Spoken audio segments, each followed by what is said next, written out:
Good evening, everyone. Thank you for joining us.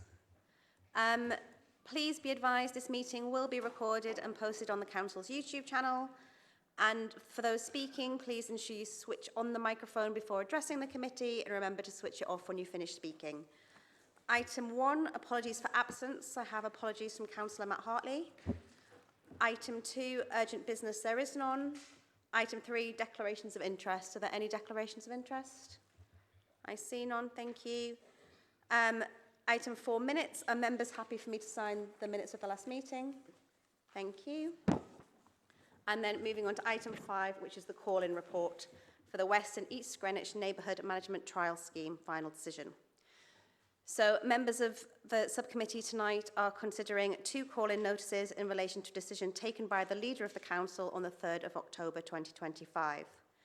The Constitution provides that both call-in notices be dealt with together, and the call-in notices both set out clearly the grounds of the call-in.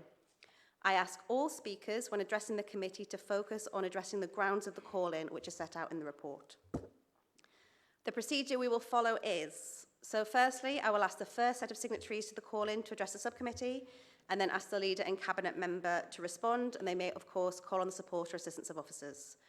I will then ask the second set of signatories to the call-in to address the subcommittee and ask the leader and cabinet member to respond. Then ward councillors and other councillors who wish to address the subcommittee can each do so for 2 minutes. Afterwards, I will ask the leader and the cabinet member if they have any comments on what's been said. Due to the significant public interest in the decision being discussed, I have allowed time at the end for residents to contribute their views. Members of the public who have registered to speak will be allowed to speak for 2 minutes each. I will ask those first speaking in favour of the leader's decision and then those speaking against the implementation. Afterwards, I will ask the leader and cabinet member if they have any comments on what has been said. Can I emphasise that the subcommittee will be listening to councillors and people who have different opinions. Those with differing views, whether for or against the leader's decision, should be heard and respected. Interruptions are disrespectful both to the subcommittee and to the speakers and will not be permitted in the meeting. In addition, if a speaker is not addressing the grounds of the call-in, I reserve the right to move matters on. Members of the subcommittee can ask questions at any time. For the benefit of everyone in attendance, the call-in subcommittee has 3 options available to it. The first is to accept the decision, allowing for immediate implementation. The second is to send the decision back to the decision maker with comments for reconsideration. And the third is to refer the decision to full council if it is deemed contrary to policy or budget frameworks. Our legal officer has confirmed that this decision does not contradict the budget and policy frameworks as explained in the report, so we only have options 1 and 2 available to us this evening. I will now invite the first signatories to the call-in to address the subcommittee. The reasons for the call-in are that 1, the scheme does not seem to have delivered its benefits in terms of traffic reduction, 2, in terms of air quality improvement, and 3, nor in terms of safety improvements for everyone. And the proposed alternative is for the leader to defer the final decision to confirm stabilisation of post-Silvertown traffic flows, consideration and implementation of mitigation measures in adversely affected areas, and to confirm the scheme efficacy and fairness to all affected Royal Borough of Greenwich residents. You may now address the committee. Thank you. Thank you, Chair, and thank you for allowing me to use some visual aids later on, which I'll be bringing in. In terms of the structure of my presentation this evening, I will go through a brief introduction and preamble, which outlines the reason for our call-in. And then what I will be doing is, I assume that all members of the panel have actually read the call-ins and are aware of the data and everything in there. This presentation, I spoke to the head of corporate governance and scrutiny earlier on, and it just helps us having to jump around. So there's nothing in there that you haven't already seen. I will largely be majoring on the points which I've raised I and Councillor Rhymes have raised in our call-in, and the responses and why we feel there are difficulties, which means that our objections and concerns for calling it in remain valid, and why we feel the course of action that we're asking in terms of an alternative decision is still valid and should be followed through. Right. Is it okay to bring up the presentation? Do I need to?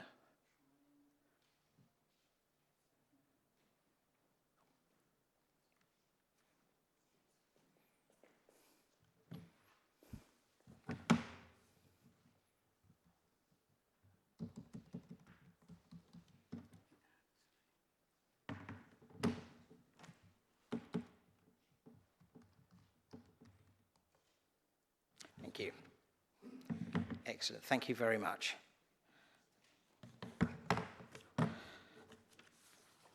So the intention of the scheme, of the East and West Greenwich Neighbourhood Management Scheme, was to make the Royal Borough of Greenwich greener, safer and cleaner for everyone to move around. Councillor Rhymes and myself absolutely support the intentions of the scheme and support the principle of low traffic neighbourhoods such as this scheme. We see it as a valuable tool to reduce traffic, to improve air quality and improve safety.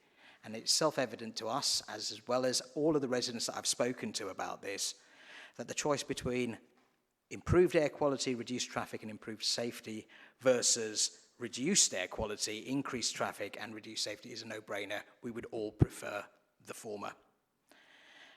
However, whilst we all recognise that low traffic neighbourhoods and other types of modal filters, including school streets, one-way systems, are a key tool, they do not exist in isolation, and they must be considered in terms of their individual merit, the extent to which they displace problems to other areas, and how these are mitigated.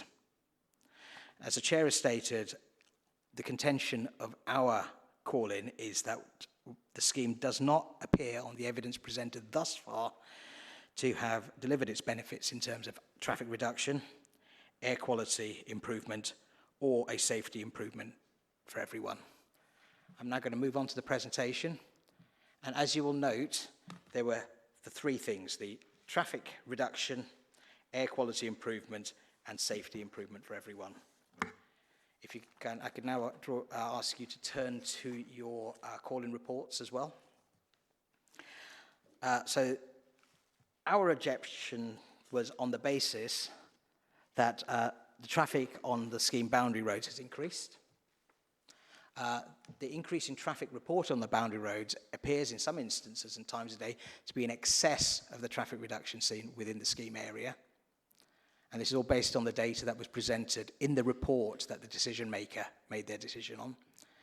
That traffic has increased on the main north-south routes in the Charlton area, which are, if you're not familiar with the area, Victoria Way, Eastcombe Avenue and Marlborough Lane during the filter operating hours. And also the observation that the opening of the Silvertown Tunnel and the tolling of it, that Thames crossing, appear to have had a greater impact on reducing traffic volumes than the neighbourhood management plan. And again, we aren't sure how these are going to persist or whether they can be relied on in future as we go forward. So turning to your call-in report, section 4, section 4.1. Ground 1, the scheme does not appear to have delivered its benefits. The authors of the call-in report disagree with our conclusions, and they say that the conclusions are that the scheme has achieved meaningful reductions in traffic volumes in the wider area, particularly within the internal streets. That, again, is an axiomatic conclusion. If you close a street, you will see a reduction in traffic on that street. We see that. I have a school street proposal in our ward. That's what we're hoping for. I have a play street just around the corner of me, which I was instrumental in setting up before becoming a councillor. That is what we achieved. If you close a street, you end up with a reduction in traffic on it. As I said, that is self-evident. The decision report says the data clearly shows a widespread reduction in traffic flows following the scheme's implementation. Again, we're not necessarily seeing that.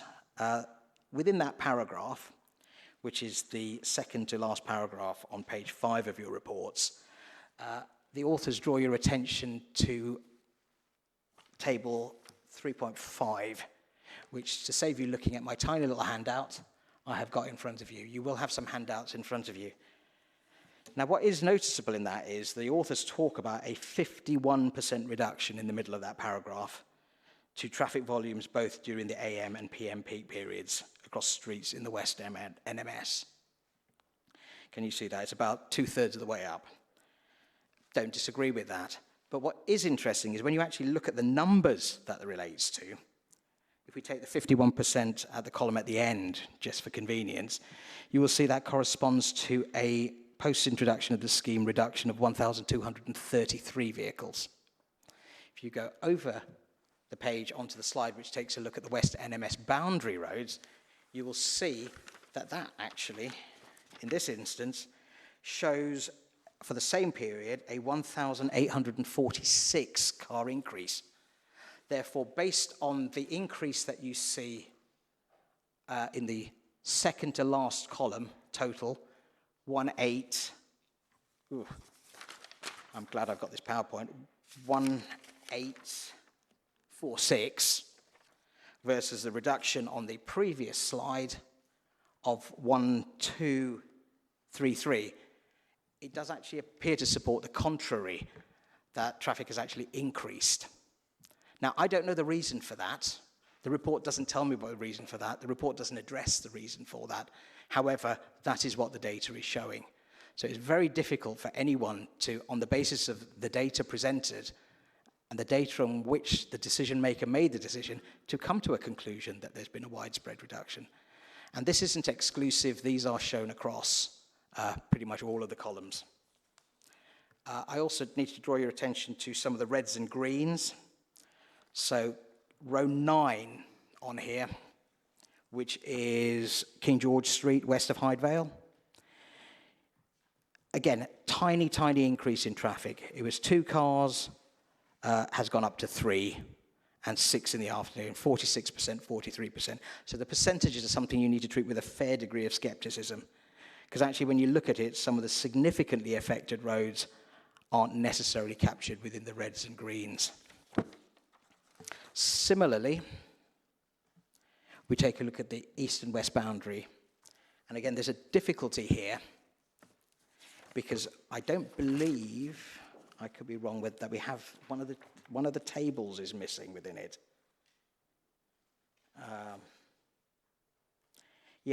Oh no, that's East and West Neighbourhood Management Scheme internal roads, which I believe one of the residents will be speaking to later on. So essentially, based on that, it doesn't seem to support the conclusion that has been reached. And that is pretty much, which it says on the next paragraph as well, does not reflect the full data set. It then goes on to talk about several key corridors and boundary road impacts, such as Greenwich High Road, north of Royal Hill, and Romney Road. It also talks about, I'm not familiar with those roads, so I can't speak to them. However, Stratheden Road and Old Dover Road, so this is in that last paragraph, the last line on page 3, they aren't actually boundary roads. It depends on how you define it. So I define a boundary road as a road that you would take to get around a scheme. Stratheden Road and Old Dover Road are actually roads that you take to go into the scheme. So as an example of that, I've got a friend, Georgia. She lives down by Maze Hill, north of the modal filter. She used to drive up through the modal filter, drop her kids off at Invicta Road School, and then go on to work in Eltham. Now with that closure, what she actually does is she drives down to the low road, all the way across, up Eastcombe Avenue, goes round the one-way system, parks in Eastcombe Avenue, walks her kids to school, gets back in her car and drives up Marlborough Lane. So these aren't direct impacts, this is just a displacement. So the roads from those, my contention is that the reductions that you see on those roads are actually because of changes of behaviour. They are effectively quasi-included within the scheme, so you can't really count those as reductions.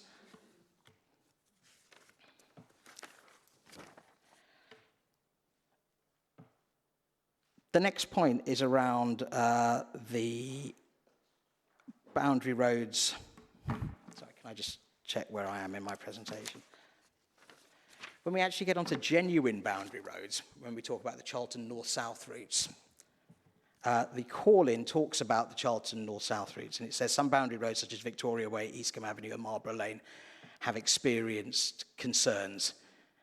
And the council is committed to exploring targeted mitigation measures for those locations. That's not really telling you what you're going to do. That's like me saying, I plan to go to the moon. How are you going to get there? Or I'm going to invent something. So, and that's something that it's very difficult to convey to residents, because they look at this, they look at the emissions and errors in the data, they look at certain statements, which I'm going to come to when we talk about the environmental benefits, where certain words are doing an awful lot of heavy lifting, and they lack trust in us. So from our point of view, and residents' point of view, and I am a resident of Charlton, in one of the affected streets, though not one of the significantly affected streets, Statements like explore targeted mitigation measures for these locations is a long-term promise. There aren't any things, so we don't know what they work. We're not experts in traffic management. We don't even know if there will be any that could be made to work. So if I go on to this Charlton route, what I've done here is I've highlighted in yellow Eastcombe Avenue, Marlborough Lane, and Victoria Way. And you can see there that all three of those are red posts. They have seen significant increases in traffic. Victoria Way, 115 extra cars an hour in the morning. Marlborough Lane, 161 extra cars in the morning, 70% more. So these are streets that used to see a car every 20 seconds and now see a car every 10 seconds. You have turned these effectively B roads into pretty significant roads through this. And there are no mitigations identified to this in the report. There have been no mitigations carried out. In fact, the fact that traffic monitoring was included and extended into this area at such a depth was as a result of the last call-in that I brought with Councillor Maisie Richard-Cattell and Councillor Leo Fletcher in Blackheath, Westcombe and East Greenwich. So I've highlighted those. I've also highlighted the same roads on the table. I've also put little pink flags, you will notice, probably not on the black and white copy, Councillor Iodele. So I saw you looking, so apologies, but it is on the colour screen. Little pink flags. And the pink flags are effectively roads that have been included within the Charlton North-South roads narrative, but actually run east-west or aren't major routes. So, I mean, I could point to a couple of them. Fairfield Grove, the village, Charlton Village, that runs east-west. If you kind of look at Charlton Village, where's the mouse gone? Nazir, have you got the mouse?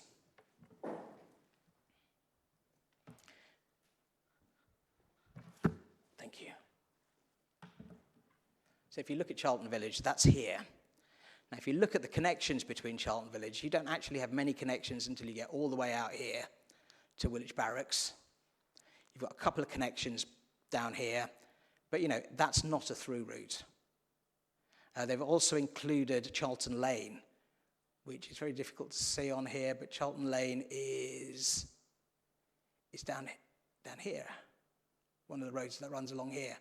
Now, Charlton Lane down here has got a level crossing. We used to go there with my kids because actually running 6 trains an hour in each direction, you don't need to wait more than 10 minutes to wave at the passengers on a train. That is not a major north-south route. So actually, when you take a look at this, the major north-south routes are all showing red. All the green ones are the minor north-south routes, and they're actually skewing the data that you're seeing here and the conclusions at the bottom. So it's actually the inclusion of data sets which skew it in favour. And my next one was Blackwall and Silvertown tolling. So these are essentially a repeat of the charts earlier on, but post-Silvertown. What we can see here, and if I go back to here, and I'll just, the colours, so this is when I go back to the next slide, this is the one that you'll see on your left, and this is the one that you'll see on your right. So just keep an eye on how much green and how much red there are. So there's about 50-50 on this one, the majority red on the west. When you go down to this, actually the west changes very little. The tolling of Blackwall Silvertown and the reduction that we've seen since the introduction of tolling, which we're not sure whether will last, hasn't had a major effect on the west of the borough. It has had an effect on the east of the borough, but that's gone down by 431 cars. Now, the Mayor of London suggested that there would be 12,000 fewer cars per day going through that as a result of tolling the tunnel. That's broadly consistent with that sort of percentage reduction. So I don't know, we don't know how much of an effect this will have. What we do know is that when you introduce new roads, like the M6 toll road, initially not many people used it, and then now people use it. So we don't know what's going to happen here, and we don't know what that effect is going to be onto us later on. Currently, you've seen it, I believe it's the 27th of April it opened. One of the officers will correct me if I've got that wrong. So you've got a very limited data set. You've only got one set of ATC counts for that. And so we don't actually know if there's a trend increasing or not increasing. I'm an engineer, so I don't like having single points. They don't give you a trend. 2 points don't really give you a trend either. You probably need about 5 to reliably establish a trend, and we've got very few on this.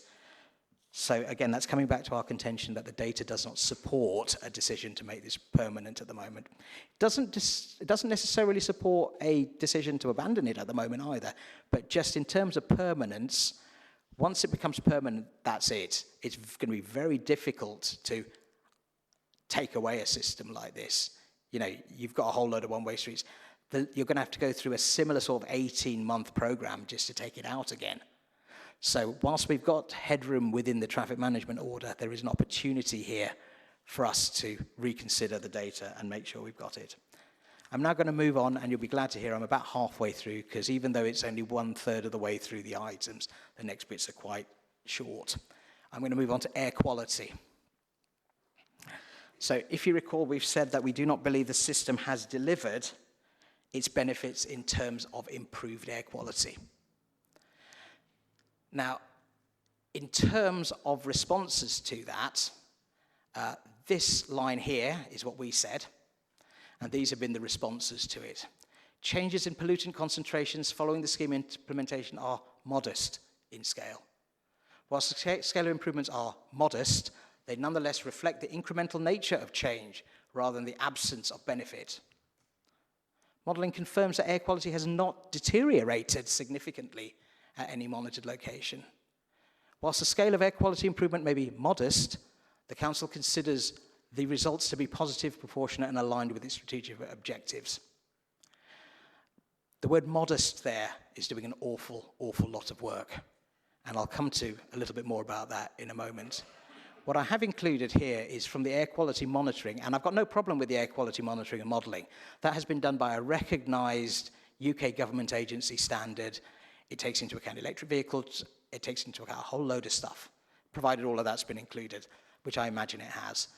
I just want to add this little bit here. So, on nitrogen dioxide, 1 hour mean is 200 micrograms per cubic metre.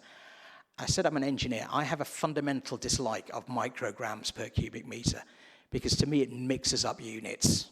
The SI units are actually a kilogram and a cubic metre, and the customary units would be grams. So actually, to put that into customary units, SI units are kilograms and a litre.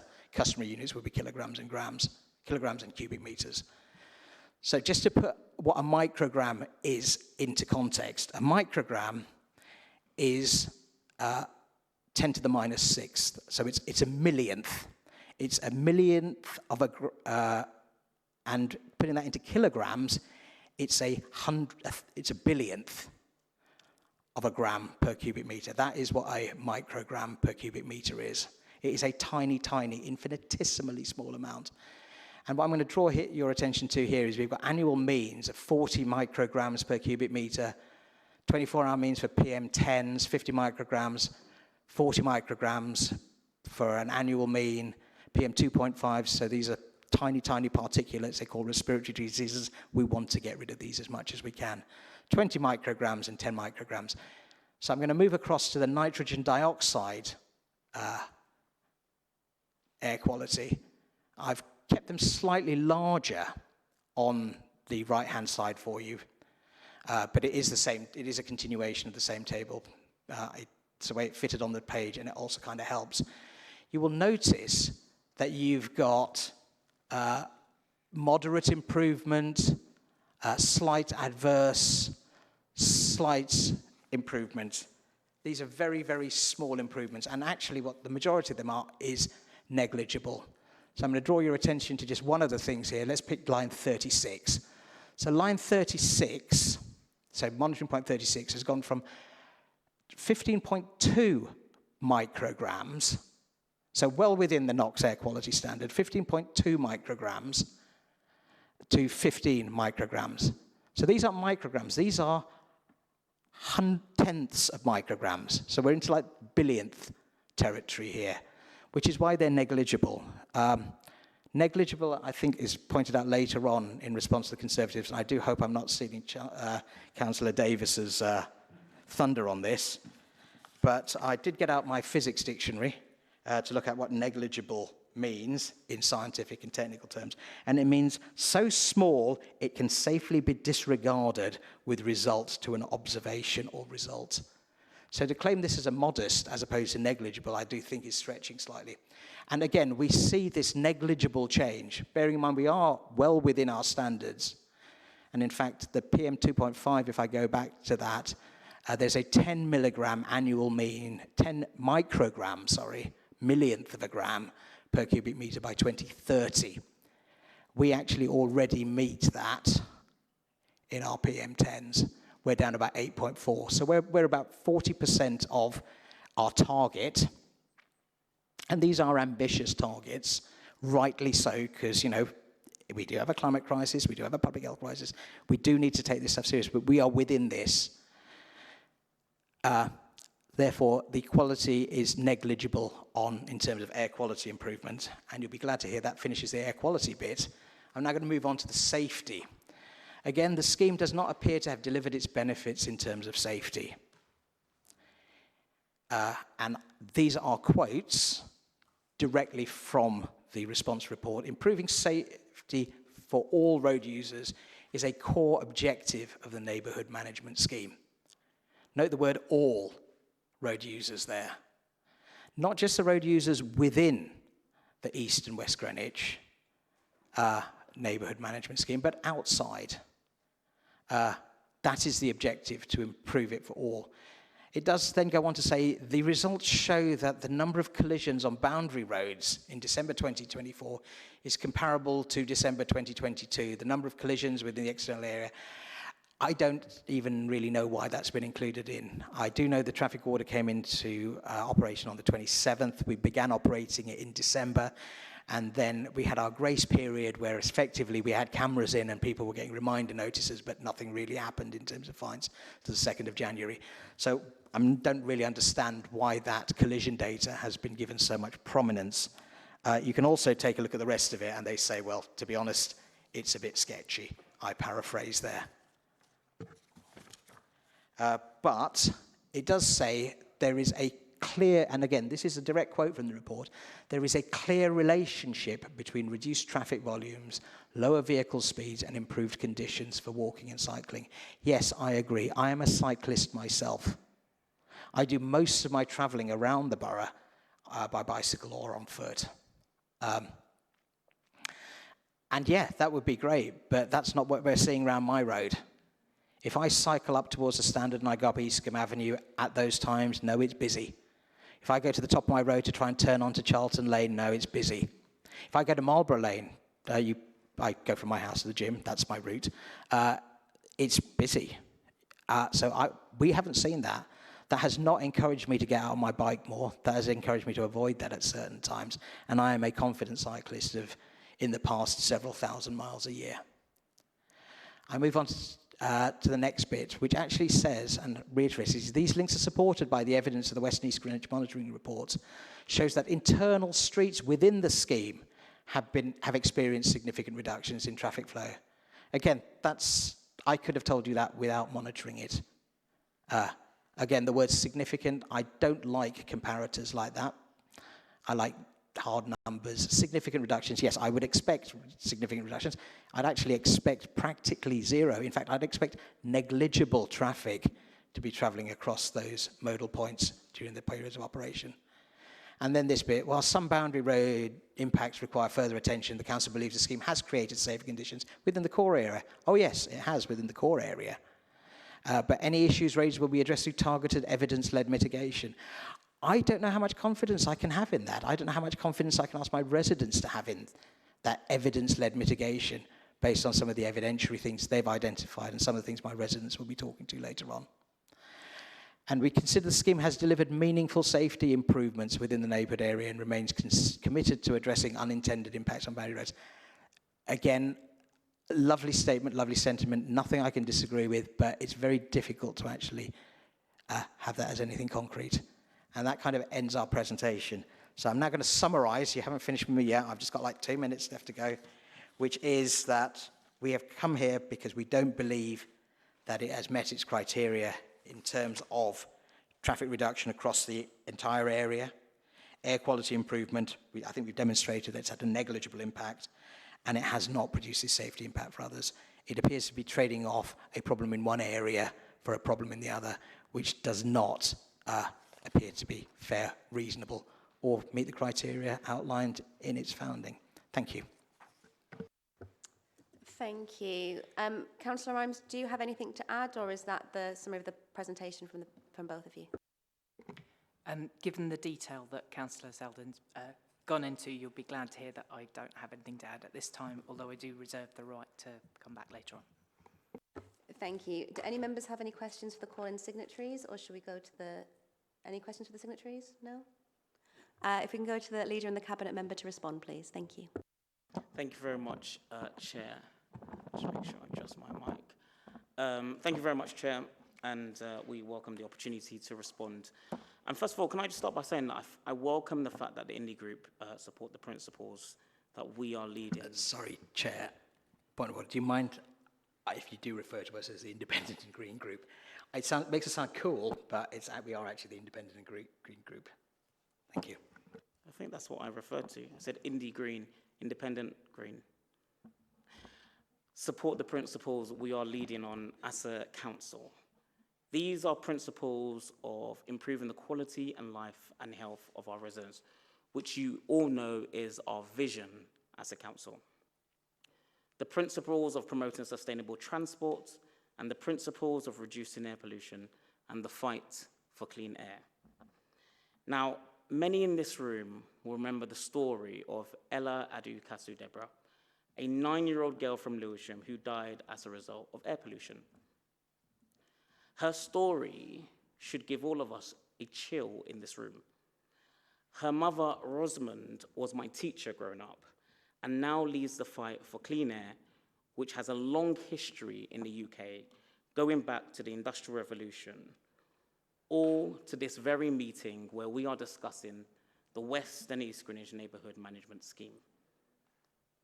The decisions we argue for in this meeting today will count as a pivotal moment in Greenwich history, where if we continue to be bold and make the right decisions, we can change the life of our residents and improve their health.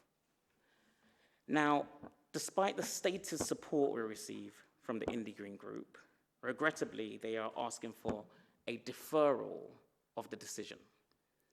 They welcome the benefits, but want to defer them. They have legitimate concerns, and rightly so, about areas like Charlton, but want to defer our mitigation plans, which can address some of these concerns that residents have. So let me use this opportunity to reassure them on the points in their call-in. On traffic impact, we cannot pick and choose data points that show it's improved here, but not decreased here, there, as they have done in their call-in note. We have to look at the scheme holistically. And that's what the data shows, is that there is a widespread reduction in traffic following the scheme's implementation. That would have never been achieved without the Neighbourhood Management Scheme intervention.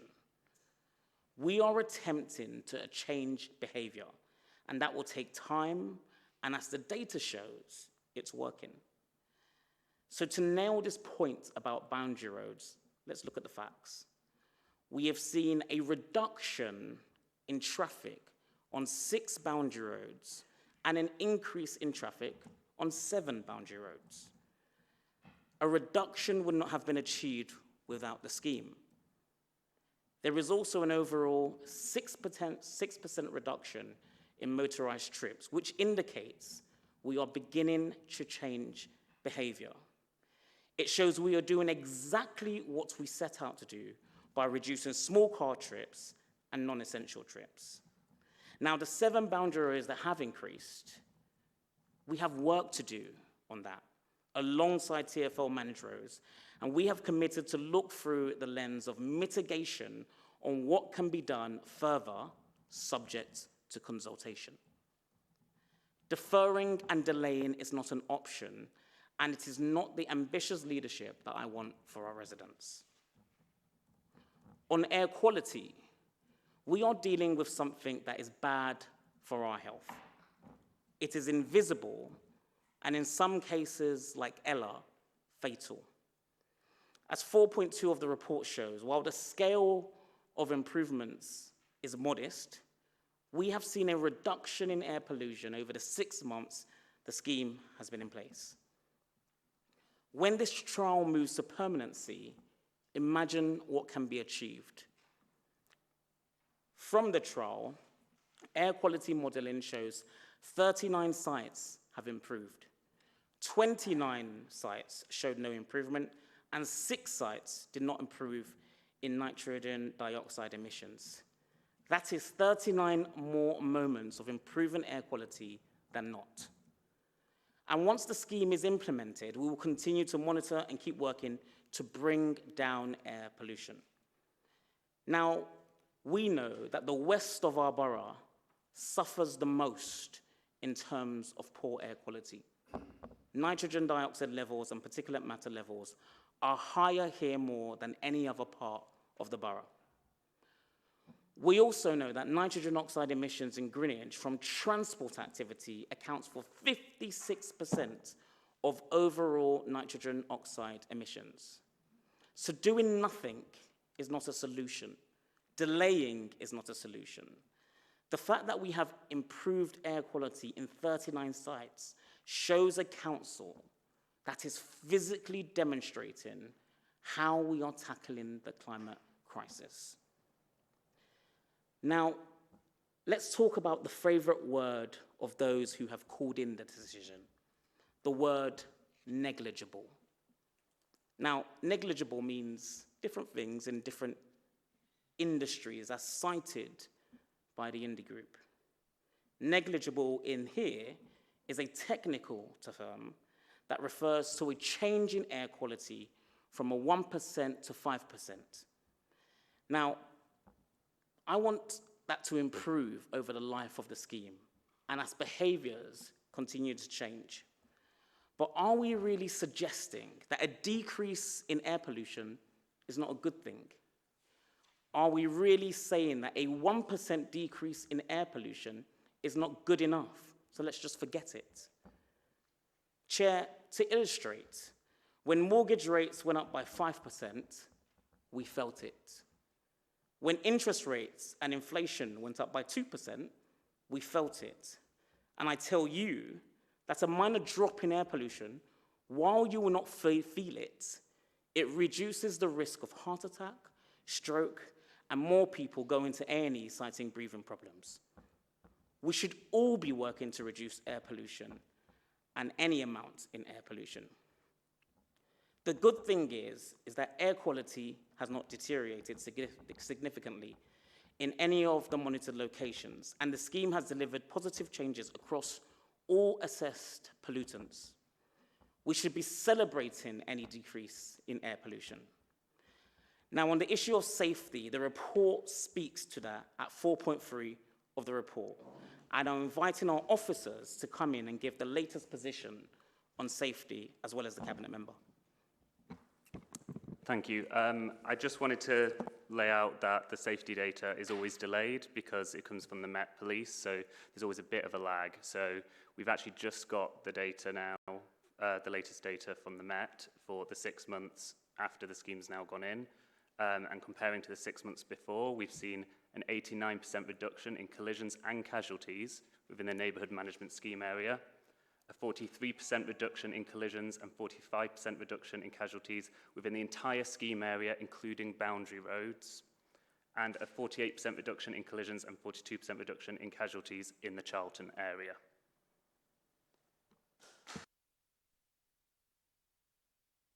Thank you very much, Chair. So, Point of order. Do you mind repeating that? I'm just going to make a note of that.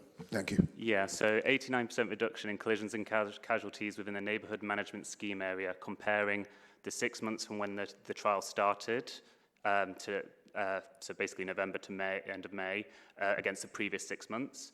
43% reduction in collisions and 45% reduction in casualties within the entire scheme area, including the boundary roads, and a 48% reduction in collisions and a 42% reduction in casualties in the Charlton area.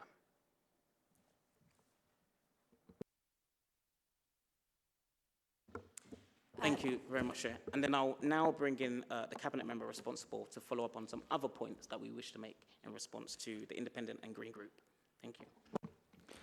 Thank you, Chair, and thank you, Leader, and thank you, Alex, as well. So I guess, just to preface, subject of call-in is not related to the likes or dislikes of people and the way in which things are used, and I think there's been a little bit of discussion about definitions. I think a boundary is a boundary. I think we all know what that is, and some of the roads cited as not being boundaries are quite literally on the exact boundary of the scheme. So I think we can dispense with some of the definitional stuff, and the definition of negligible and modest are from the Environment Agency. We work on Environment Agency, not old physics textbook definitions when it comes to this scheme. So I hope we don't get lost down that blind alley. Just to take some of the grounds that have been cited in turn, it's been posited that we have not seen a reduction in traffic. That is not what the evidence before us today shows. We see a net 6% overall reduction, including boundary areas, which is from the INREX data, which was taken before the Silvertown Tunnel opened. So I think that addresses some of the points raised in that respect. Traffic counters show 66% reduction during the scheme area in West Greenwich, 52% in East Greenwich, and then down by 30 and 20% respectively when the scheme is not in operation. I won't go through all of this because I will assume people have read the main report and the call-in, and so sections 3.11 and sections 3.15 relate to some of the reductions that are detailed that I've just gone through there. Furthermore, I'd add that the impact on boundary roads has not been uniform. We have seen a number of boundary roads which were not mentioned, where we have seen big reductions such as Greenwich High Road and Romney Road, in addition to two of the others that were mentioned, and tables 3.2 and 3.6 map that out, and this is reflected in both the ATC vehicle counters and the INRIX telematic data. It is acknowledged that there is some missing data for February, and we will seek to put that on the public record in the appropriate way, and we're very grateful to the resident who pointed this out, and to Councillor Saldin for bringing that to the attention of the committee in his presentation. This is part of a over 300-page report, and I think the fact that there's only been one mistake there with having with the collating of that and the publication of it, I don't think is a reason for us to be rejecting the proposals today. With respect to mitigations on the boundary roads where we have regrettably seen an increase in traffic, this is something that we are very clearly committed to looking at. Section 6.4 of the decision report outlines some of the mitigation measures that we would like to explore, and there is more detail on some of those in the call-in response. Again, I won't repeat that unless anybody would like me to, but I'm conscious that we've got lots of people who wish to speak.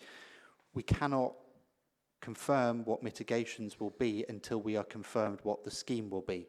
Until we know what the scheme is, it is simply conceptually not possible to confirm what mitigations will be. Furthermore, many of the mitigations that could be explored will likely require consultation, and to seek to introduce those as part of the decision or call and response would be to prejudge, and as such that is not something that can be in scope for call-in. However, we've made a clear commitment that we will bring forward those mitigations, work with councillors, work with residents on those, and this is something that I personally spoke and said to all of the relevant councillors when the decision report was issued, including Councillor Saldin, and when we had a briefing with councillors the Monday after the decision report went out to outline what that was, it was again made clear then that as soon as we could, we would look to explore mitigations. I think I've covered, so on air quality, again, I think as is clear in the report, There is a net improvement in air quality, and the majority of sites within the schemes have seen an improvement of air quality, and we are committed to working to address issues at those locations where there is a negative impact on air quality. I think it's also important to note that studies tend to show that the major impact of these types of schemes comes after between 2 and 5 years, and we have data for 3 and 6 months. So they show a clear trend in terms of improvement, and I think we need to take this in the round over the lifetime of a scheme. Furthermore, many of the kind of modal shifts that you tend to see come at that later point and come when schemes are made permanent. When a scheme is still a trial, people are a little more reticent, perhaps, about investing in new forms of transport, be that an electric bike or a cargo bike, because they're not sure if a scheme is going to be in place, and so they take time to consider making that potential financial outlay, which is why with these schemes across London and the rest of the UK, you tend to see the greatest impact in terms of traffic reduction through that modal shift once they've been made permanent. I think we've covered safety, as Alex did there. And I think finally, there is the request that we defer further. That is not an option that we think is one that we can consider, because there's a risk of the trial TMO being timed out if we are to do some of the necessary monitoring, and that also defers some of the other changes that we wish to make in response to evidence gathered through the phase 3 consultation with residents. Finally, we just need to end some of the uncertainty that people have been feeling. We've been in almost non-stop consultation in one form or another since, 2021 about various schemes here. I think everyone's fed up of, everyone's not fed up, there's a bit of fatigue with some of that ongoing consultation and that uncertainty hanging over us.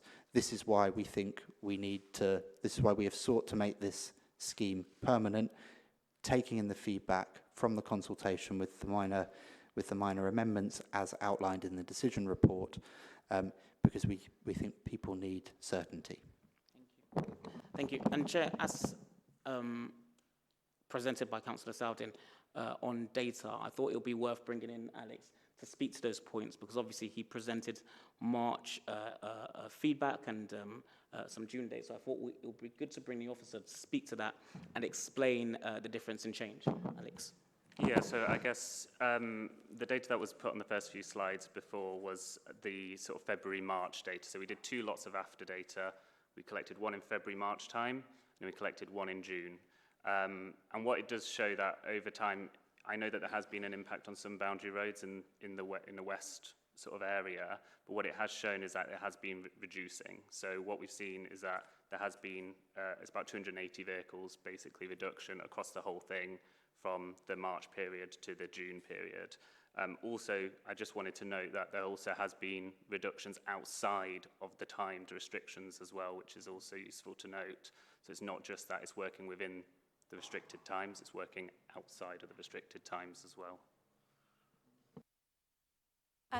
Just a follow-up to that, when you say that they have been reducing from March to June, is that across all boundary roads?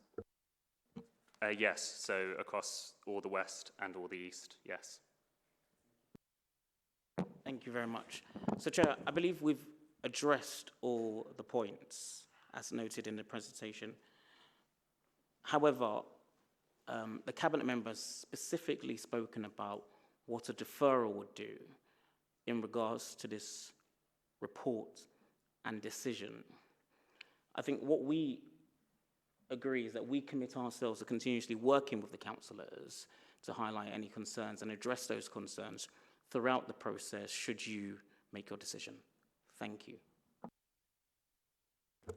Thank you. Do any members of the subcommittee have any questions on this for the leader or cabinet member?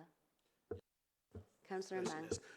Thanks, Chair, and thanks for your responses.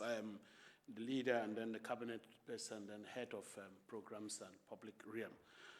I have heard this evening a lot about negligible slight, modest, and in a situation where it is significant, it's also mentioned.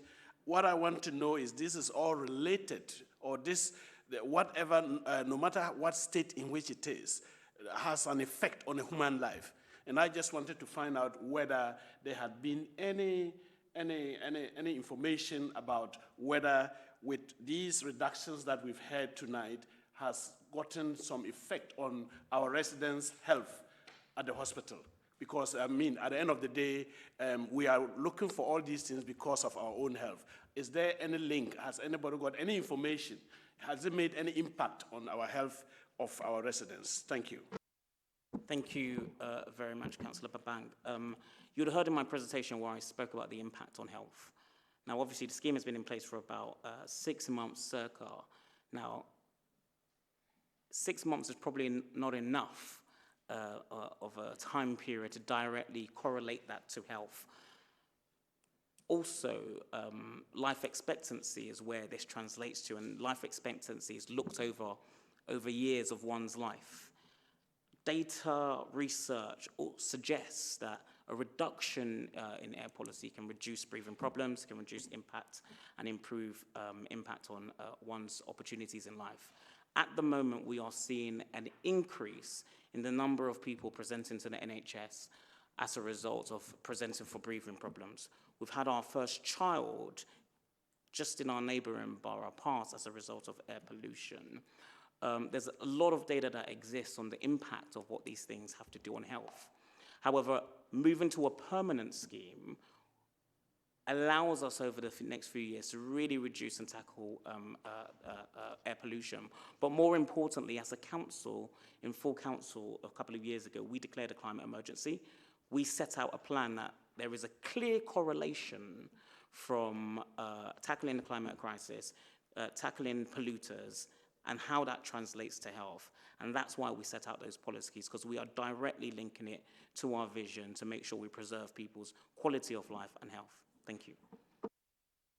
So just on that, it's important for us to remember that we're only able to introduce a trial scheme for 18 months. And there is no way that you would be able to get some of the health outcome measurements within 18 months, particularly as the most significant time for that is in early years. And so we will, and this is part of why we're committed to continuing to monitor as well, because we want to have a longer term understanding of the positive impact of schemes like this. And it's only after, probably well beyond any of us are still on the council, that we will truly know the impact of that, because it will be in the life expectancy of children who are being born today and in the 11 months ago from when the scheme was first introduced. Thank you. Councillor Ayodele. Thank you to everyone for the submissions. I'm very grateful. I'll start with you, Councillor Mulligan. You made a point relating to mitigations and how we engage councillors, but equally also engage our residents and those that are experiencing the impact firsthand. Would you be able to offer some light on what those mitigations might look like, what that dialogue might look like? I also note that there was a lot of significant engagement with the likes of the London Fire Brigade, schools in the area. I mean, what improvements can we do to ensure that the residents feel carried along? So section 6.4 of the decision report details some of the types of mitigations that we would look to consider immediately. And so that is things like turning restrictions, crossings, and kind of junction work. Some of those changes would require a formal consultation. And so as a result of that, I can't make a solid commitment on that, because that is in and of itself subject to a legal and statutory process. But the report commits us to those mitigations. There's been a clear political commitment made, not just to councillors, but also, you've heard this here, that we will work on mitigations. Again, I can't make a concrete commitment on exactly what those would be because we do not yet know what the scheme is, but we have done work to explore the range of mitigations that could be considered. But again, the boundary areas are not subject to the decision that is being called in. So I have to be clear, this is me making a commitment that actually goes beyond the purposes of what we're able to consider this evening, because this relates, A, to somewhere beyond the specific area of the report and what it relates to, and also involves many things that themselves could be subject to consultation. And so I would love to be able to give you chapter and verse on the various things that we would love to do and love to explore, but that's not something that legally we're in a position to do, given what we're here for tonight.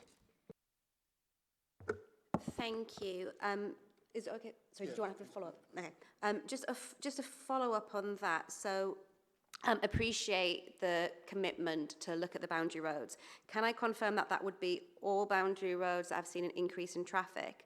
And I'm conscious that some of those roads, and I don't know how many offhand, are managed by TfL. So what extent can we actually have an impact on that? And what's the process for that? Thank you.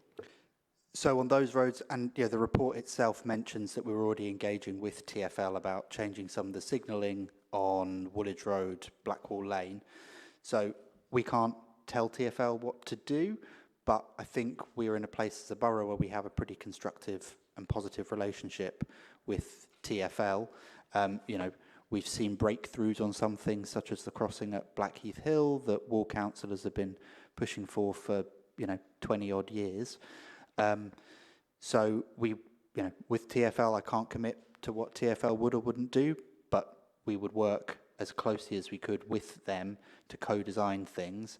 And as 6.4 also mentions, and as the call in response also mentions, along somewhere like Blackheath Hill, we would look to do planting, for example. That's one of the types of mitigations that we might be able to explore. That's where we can do something alongside a TfL managed road on some of our estate. Again, we consult with residents about things like that. And yes, we would look at boundaries for anywhere that has had a negative impact. If residents didn't want those mitigations, then that's something that we would have the necessarily dialogue with, and would come through any statutory consultations on those kinds of mitigations. Thank you. And you said yourself that the uncertainty is very, very difficult for residents. I'm very conscious of those residents on boundary roads and that uncertainty. Appreciate you can't commit to exactly what would happen because of consultation periods and everything else. But is there something you can tell us in terms of timing when you would look to explore these measures, consult, that type of thing? Thank you. So we wouldn't be able to formally do those until we've been through the statutory consultation on this scheme. And so that's why we're keen to try and get this moving as quickly as possible, because I want to have those conversations with residents, with councillors, as soon as possible. So as soon as we're through statutory consultation, that's when we would look to formally do that. And we wouldn't be coming there to say, hey, what do you think? We'd be coming to say, what do you think about these types of measures? Thank you. Are there any further questions? Yes, Councillor Ayodele. Thank you. Councillor Saudin, I think your submission centred a lot on traffic reduction, and there was a point in 3.86 related to the impact of potential events at the O2 and events of that nature that might have had an impact on the east and west regions of. I wondered whether you felt that that is in any way doing much or having much impact outside of the hours that we're seeing some of the reductions. Do you feel that you have a view on that at all? I'm just curious just to hear your thoughts on that. No, unfortunately I don't. No, all I've done is, in the same way as the decision maker would have done, I've considered the information in the appendices, which is what he would have had in front of him. And when I look at those conclusions, I look at the numbers in there. There might be other data sets that aren't included in the report, but I've just looked at the data sets that are in the report. And those are the conclusions that we've come up with. And the follow-up to that, just quickly on air quality, the Legica report summarised in it 3.135. The point was, on balance, the overall effect of the scheme on air quality is judged to be not significant. And I think Councillor Mulligan has said a few times, you know, the lifetime of this report, the duration of this report would require more than 6 months to really understand its effectiveness. What's your view or take on that? Is this something that you feel that, no, we don't need that 2 to 5 years to actually understand the trends we're seeing now? Or do you feel like more time could be afforded to ensure we have a bit more of an accurate assessment?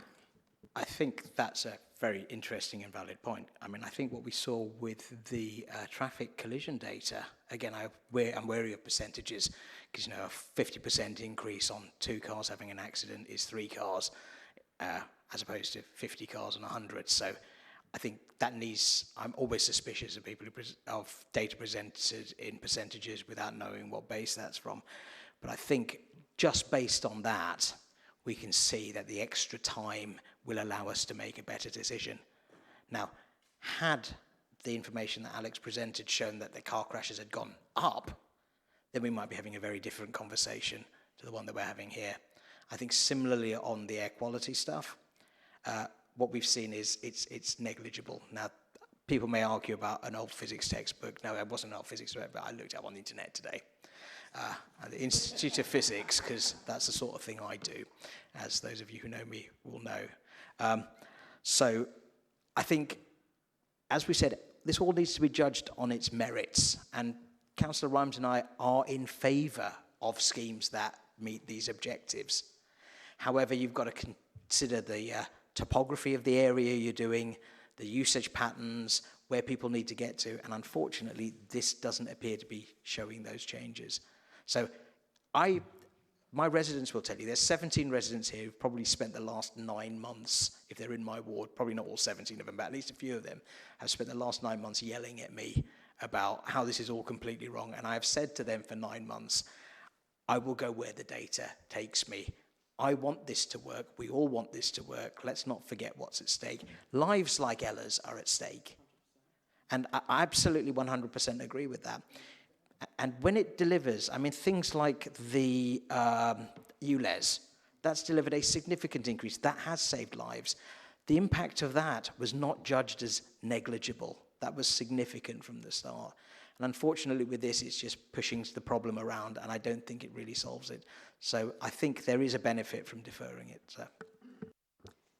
Thank you. Can I just hand over to Alex? Are you able to give us the numbers behind the percentages? I can give you the raw numbers if you want. Thank you. So for the neighbourhood management scheme, so the 6 months before the scheme went in, it was 14 collisions, 14 casualties, and went down to 3. And including all the boundary roads and the neighbourhood management scheme area, it was 51 collisions and 58 casualties beforehand, the first 6 months before, and then 29 collisions and 32 casualties. And then for the Charlton area, it was 23 collisions and 24 casualties originally, and then it went down to 12 collisions and 14 casualties. Thank you. Councillor Selden? Yeah, sorry to come back on that, but collisions, as anyone who's ever ridden a bike in London knows, are seasonally varied. You'll find an awful lot of people tend to miss people in the dark winter months than they do in the summer months. So presenting that on a 6 month to 6 month is less reliable than on a 12 month to 12 month. Deferring this would allow you to present it on a more overlapping timescale. I do have data for the past 2 years, and it has 100% reduced. I've just given a snapshot because we don't have a lot of time. I'm happy to share all the data, but it has 100% reduced, and I'm happy to share that with everyone. Sorry, Chair, it does just slightly feel that any data that does not inform the view that Councillor Selden has before is rejected. We're making the decisions. Thank you. Great. If there are no further questions on this call-in, I'd like to ask you to take your seats, and we'll bring the call-in signatories. Sorry, Councillor Rimes, did you want to make one last comment? It's only very brief, but I think the quality of the conversation this evening has already demonstrated the value of looking into this data further.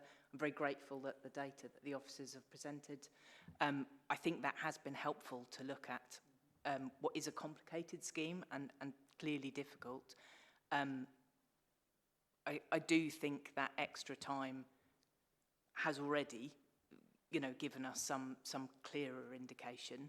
But I do think there's a value in looking at the possibilities for giving it more time. But thank you very much. Thank you. And if I can now ask Councillor Davies to come to the table, please.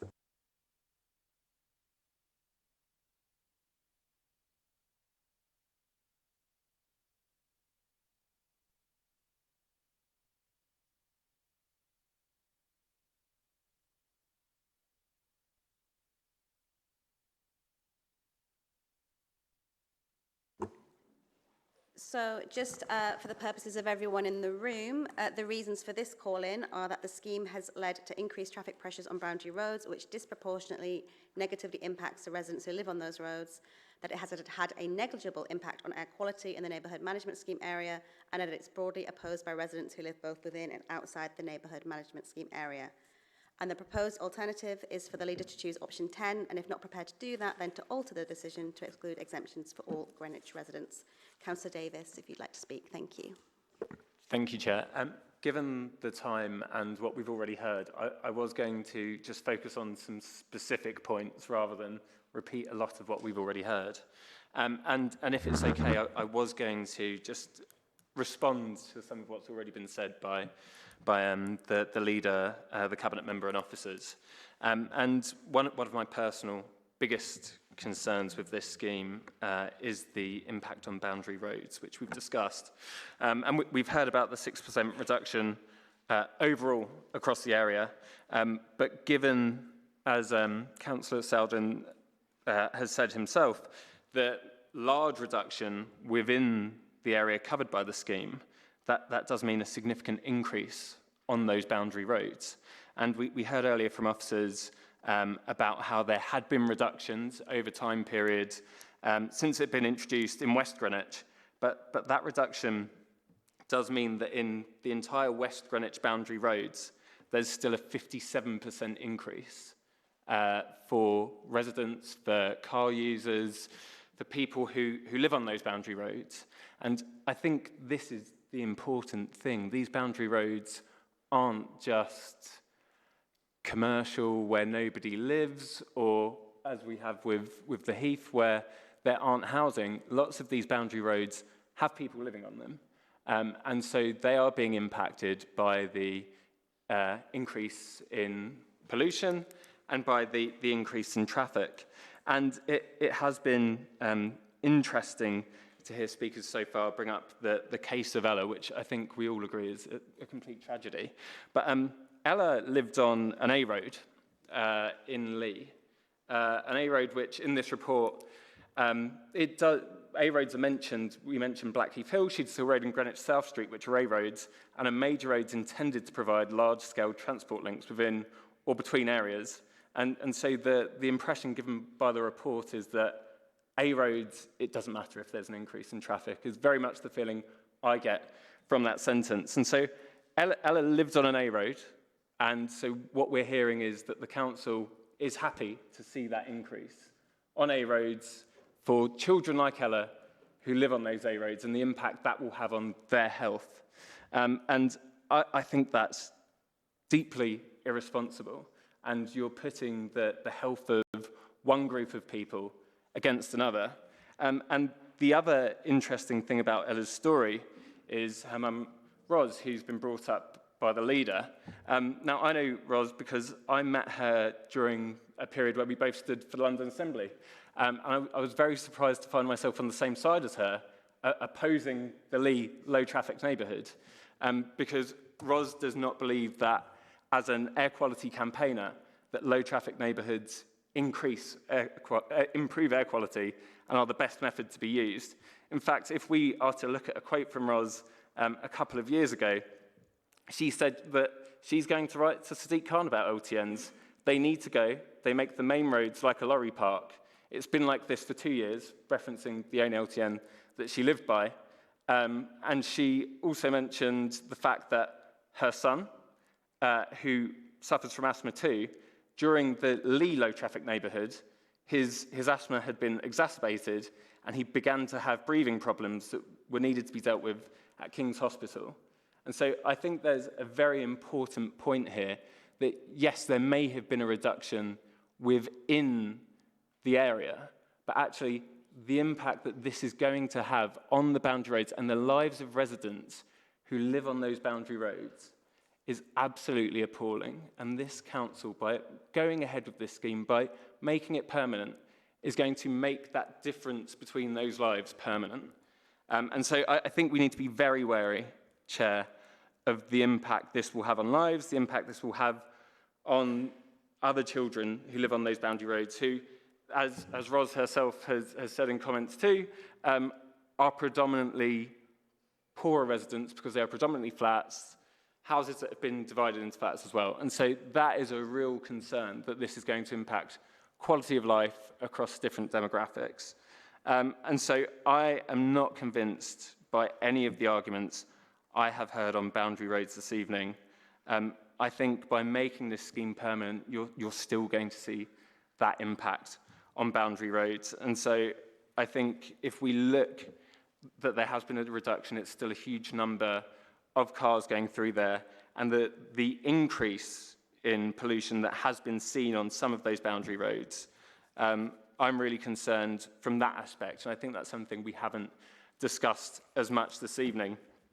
My final point on boundary roads and boundary areas is that we've spoken about mitigation, and I think mitigation for someone who is living on a boundary road, has seen the increase in traffic, has maybe seen their children suffering from breathing difficulties, mitigating that isn't going to make a difference to their life.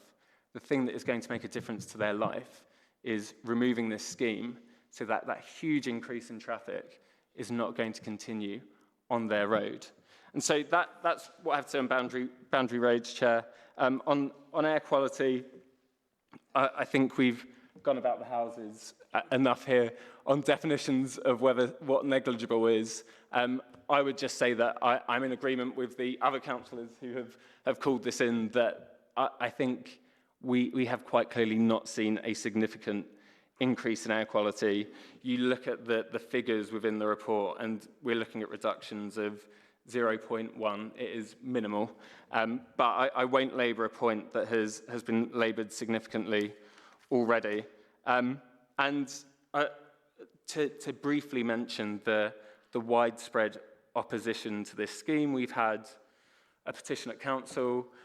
And I think it's important to remember that it's not just this scheme that has been opposed, but the predecessor scheme, which also had widespread opposition. It's been opposed by petitioners at council, residents who responded to the consultation. There was a clear sentiment of negative feeling towards the low traffic neighbourhood, and businesses too have mentioned the impact on them of the low traffic neighbourhood. And this isn't just businesses within the scheme on the boundary roads. This is businesses who live in other areas of the borough. You might be a plumber, an electrician. You know, if you're a plumber, you can't realistically be expected to get the bus to get to work every day. You need to drive your van. And so, unfortunately, they're going to be stuck in the traffic on the boundary roads, and it's going to impact the number of jobs they can do. It might make some small electricians and tradesmen who are just starting out decide, actually, do you know what, it isn't for them. And instead of having a positive impact, we're seeing this scheme taking wealth creators out of the economy. And so I could go on about the opposition of residents and businesses, but I am conscious there are 17 people here, many of whom who wish to speak against the scheme and who can make points against the scheme far more effectively and explaining the impact it has had on their life than I can. So I would just encourage the committee this evening to suggest to the leader and the cabinet member to remove this scheme. The clear impact it's had on boundary roads, on businesses and the opposition from across the board, in my mind, are significant enough for this to not go ahead. Thank you. Is there any questions from the call-in signatory from the panel? Yeah, I think I would like to quickly, thanks Councillor Davis for your, your submission. I think this question would have also gone to the first call in, my good friend who just left as well. But I think what I want to just find out is if you're looking at the holistic kind of reduction in air quality and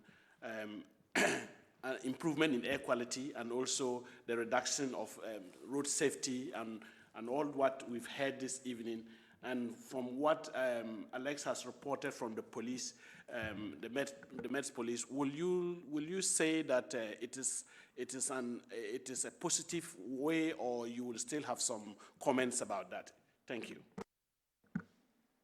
Thank you. I think that's a good question. And look, I would agree with everyone else who's spoken this evening that we all want to see improved air quality, that we all want to see people, we all want to see modal shift. But my personal view is just that ideologically, the way not to do that is stick. The way to do that is carrot. The way to do that is to work with TfL to improve transport infrastructure across the borough, to find ways to encourage people onto public transport rather than forcing them because they can't use their car with that stick. And so I just don't believe that this is the right way to bring about that change. I think there are far better and more positive ways to bring about that change than a scheme such as the traffic management scheme. Thank you. Can I now ask the leader to respond to the call-in? Thank you. Thank you, Chair. And I thank Councillor Davis for his contribution and not rehearsing the points. The good thing is, Chair, I had the fantastic pleasure of talking to Rosman 2 weeks ago. So I do sit here in a... I don't have to. I do sit here in a position, having spoken to her, and she did speak to me about the impact of air pollution on her son's health. And I think this demonstrates, and the decision before us today demonstrates a council that is talking about mitigation and taking more action on reducing air pollution. Now, Councillor Davis said, we all want to see air quality reduced. That's what his comments were, right? We all want to see, yeah. Air quality improved. We all want to see air quality improve. And he powerfully spoke about Ella, and I think that's a good point to raise. Ella did live on the South Circular, a road that we saw through ULEZ reduce and be included in ULEZ as a result of the expansion. Now, you objected to that very position, but actually we've seen what ULEZ can do, and we've seen what traffics can do in tackling and cleaning up our air. So the position presented today is for us to remove all of this, to get rid of it and disband it. The very improvements that we've seen in air pollution would be disregarded. They would be disbanded. So the very ethos of saying we all want to see air quality improved would be put in the bin, and I don't think that's what we want to do. I believe that we have to work with our residents to talk through the different ways of making this work, but more importantly, to that point about car use. Everyone will see the work we're doing to lobby for more sustainable transport in the borough, and the work we're doing with TfL to do that. So there is the carrot and the work that we are doing. But what we are trying to do here is change behaviors. And the improvements that we're seeing is the beginning and start of that process. I'm a driver myself, and I've come to learn through this consultation how people feel about their cars. It is entirely understandable how they feel when we're in an environment, when we are lobbying for more sustainable transport options for our residents. I agree. People rely on their car for convenience, for their disability like myself. And the proposals that we're talking about bringing forward have reflected that in the decision. You would have seen the feedback we've taken on board for residents, expanded access for people who have disabilities. But more importantly, this is not a 24-hour LTN neighbourhood management scheme. These are reduced hours. Across London, if you look around London, Most neighbourhood management schemes are 24 hours.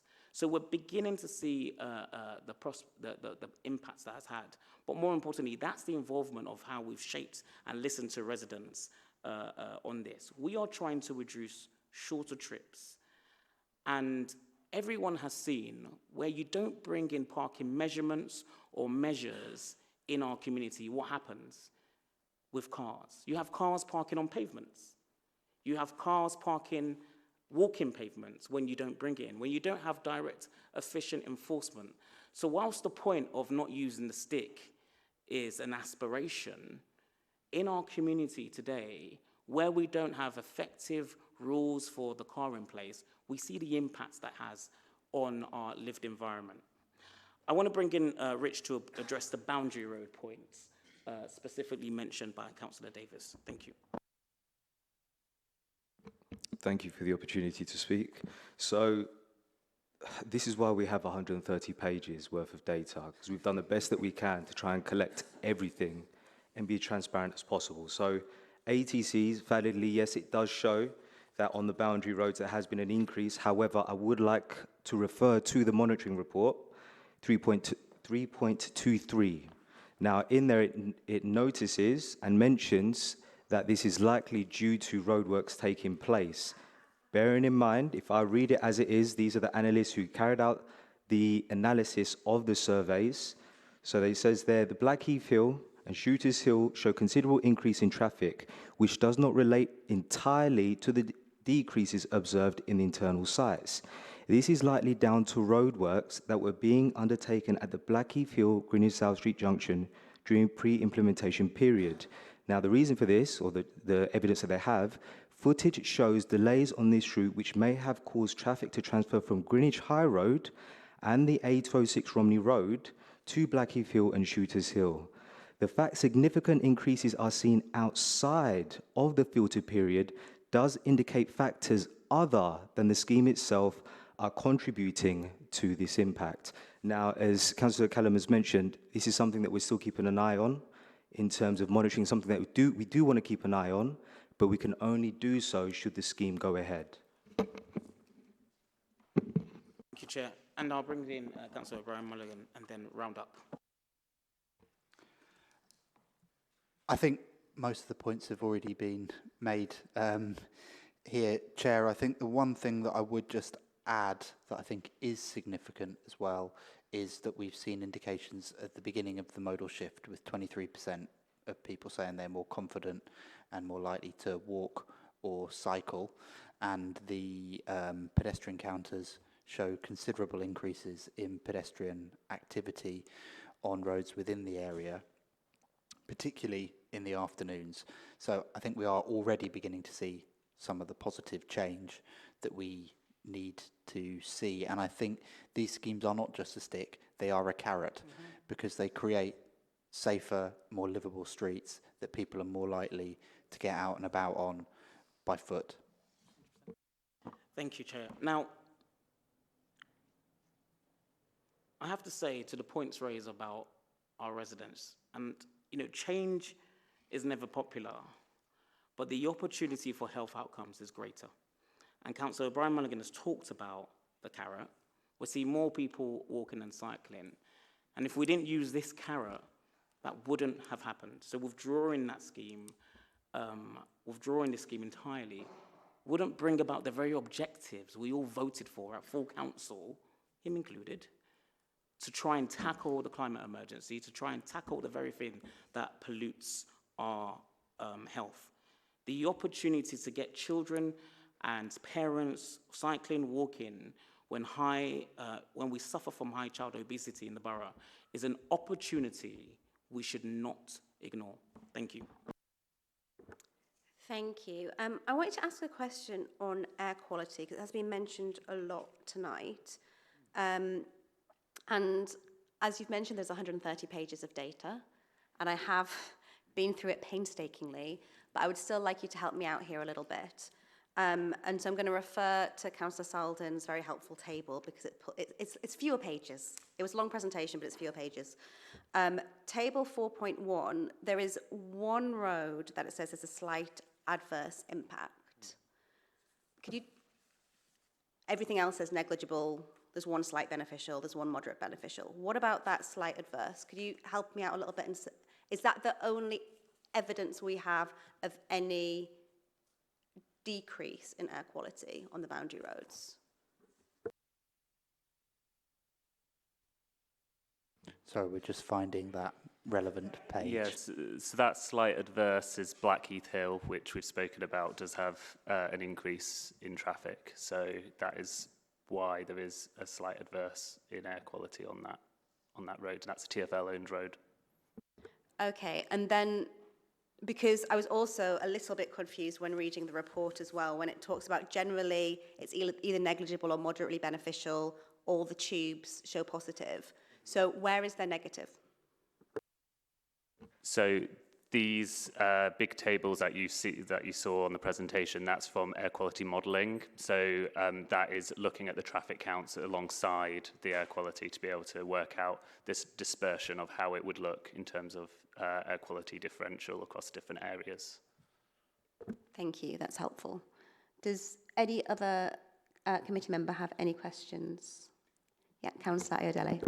Thank you. I'd love to take us back to, because this Blackheath Hill it's an important road, isn't it? 3.23. What are the other factors that may well be playing a part in the behaviour of that road? What are they? Just I'd be appreciative of understanding that a little bit more, just for the benefit of the committee.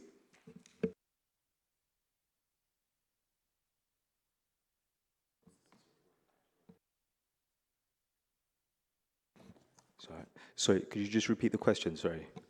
So 3.23, where it talks about the fact significant increases are seen outside of the filter period, does indicate factors other than the scheme itself are contributing to this. I had to read further down just so I could make sure that the factors were perhaps in the report, but I'm not sure if they are. So what are those other factors that may be contributing to the significant increase outside of the filter period?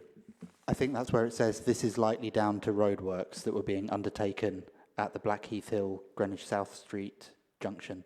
So there was really quite considerable roadworks there when a pedestrian crossing was put in there. There's been quite a number of incidents there. This is before, sorry. Yeah, sorry, this is like before data. That's it, yeah. So this is before data, but that's right. But many other factors come into play. For example, you could have, which I've encountered previously using that road, buses breaking down, emergency works, things like that may pop up and about. We have had issues in terms of collecting data where one road may be going under emergency works. That will be closed off immediately. But fortunately, due to data collection going over than a week's period, we would have that. So you have varying factors along of that nature for such an important road. And actually, some of those could be further along. This is on the approach to New Cross, and then as you come towards like the south end of Deptford High Street, and there's almost always some type of roadwork going on along there, or as Rich pointed out, buses breaking down. That's on my way. It's one of my routes to get home, and you avoid it because there's almost always some type of disruption there, particularly when it gets to the very wide bit around New Cross Gate. Okay, what I'm hearing is there's a number of different factors that are potentially impacting that road, and then as a result, the neighbouring roads. It might be something to take away because it's owned by TfL. There is a speed camera on that road, if I'm not mistaken. It might be worth taking it away and thinking a little bit about what did TfL have to do about that road, because obviously, again, it plays a big role in what we're discussing today. So that's just a point for reference. And again, that is part of where we would look in some of the mitigations that we would like to explore. I think one thing that we can be clear is not an acceptable option is to rip out the scheme and to make some of those West Greenwich roads north-south rat runs. One of the key objectives of the scheme, was to reduce through traffic And I think the data makes incredibly clear that we have reduced through traffic within the relevant area of the scheme. Great, thank you. I'm now going to be moving on to comments from councillors and members of the public. Can I ask Councillor Davis to go and sit back? And is it possible for Councillor Okereke and Councillor O'Byrne-Mulligan to move over so that we have a good view of the speakers? Thank you.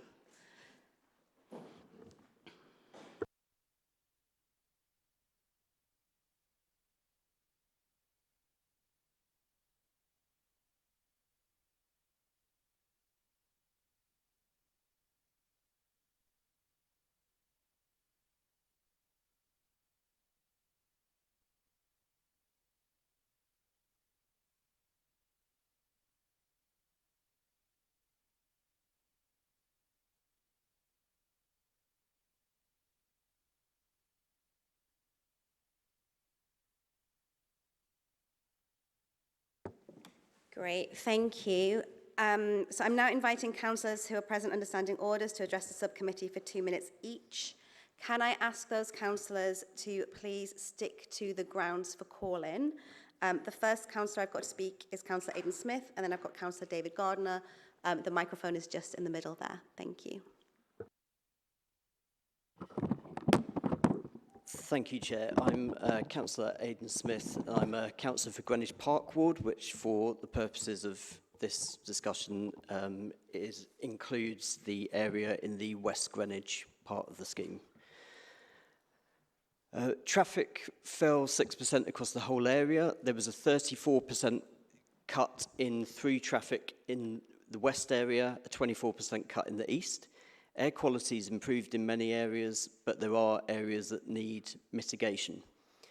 More people are walking, fewer people are driving, buses are mainly running reliably, and according to the consultation response, 23% of responders are walking and wheeling more and 20% are driving less. 39% feel more positive about walking, 24% feel more positive about cycling.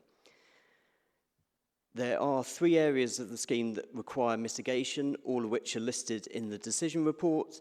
One of those areas is the areas that have suffered from poorer air quality. The second is the 3 roads in Charlton, which have suffered more traffic. And the third one is Royal Hill.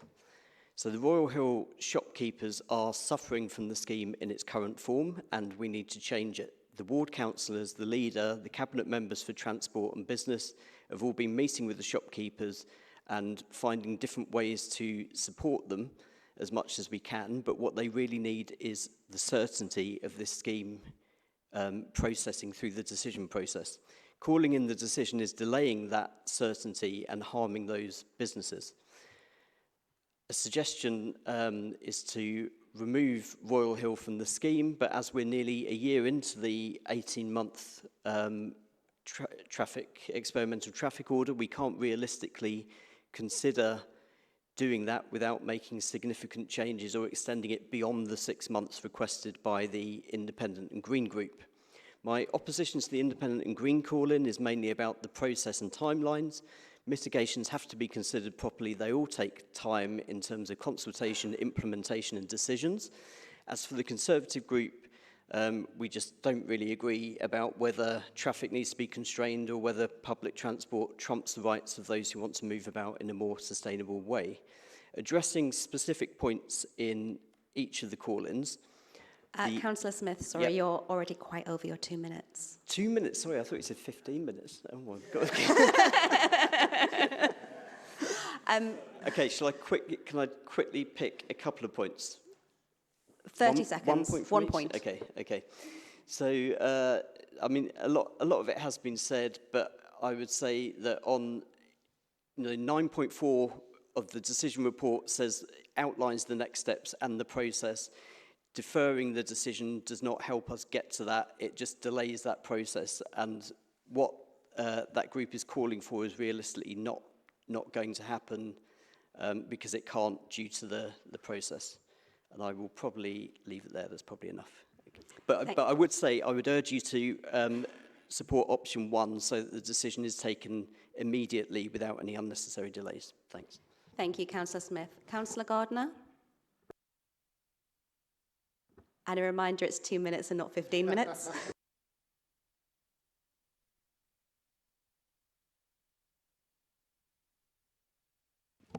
Good evening. I represent Greenwich Peninsula Ward, which stretches from North Greenwich to Charlton Station, and I've lived in Charlton for 35 years. Chair, I think we have to look at the sort of the macro statistics here. Overall, if you read the report and read the data, there has been a reduction of in traffic in the AM and PM peaks of 7,097 in those areas which have reduced a net, and an increase in the areas that have increased to 4,094, which means there's been a net improvement of 3,003 in terms of reduction in traffic movements. We have to reduce traffic by 40% by 2030 to meet our carbon neutral goals as a borough. So it makes a good start, but we've got a long way to go. Chair, we need to look at the benefits which have been outlined. We need to look at the wider benefits in the more other similar schemes throughout London and Oxford and so forth, which have been very significant and are very well chronicled and led to a halving to a third in terms of traffic reduction and a very significant, a two-thirds reduction in collisions. Very important as we move to Vision Zero of no deaths. And then, Chair, we do absolutely need to address the issue of the impact on boundary roads. And in my ward, I know that Victoria Way, we're very keen on pedestrian crossing, on entry treatment, and continuous pavement. I know that is also the case at the top of Church Lane, the top of Eastcombe Avenue, and we also need to do something to address the turning of the 380 bus between Eastcombe Avenue and Victoria Way, which there are means of doing that, and we do need to explore all the options that have been identified at pace, to use the government's favourite phrase. But also we've got to look at bus times. Bus times have improved generally in aggregate during the scheme, but some buses still suffering, and we still need to do more to pick up bus times.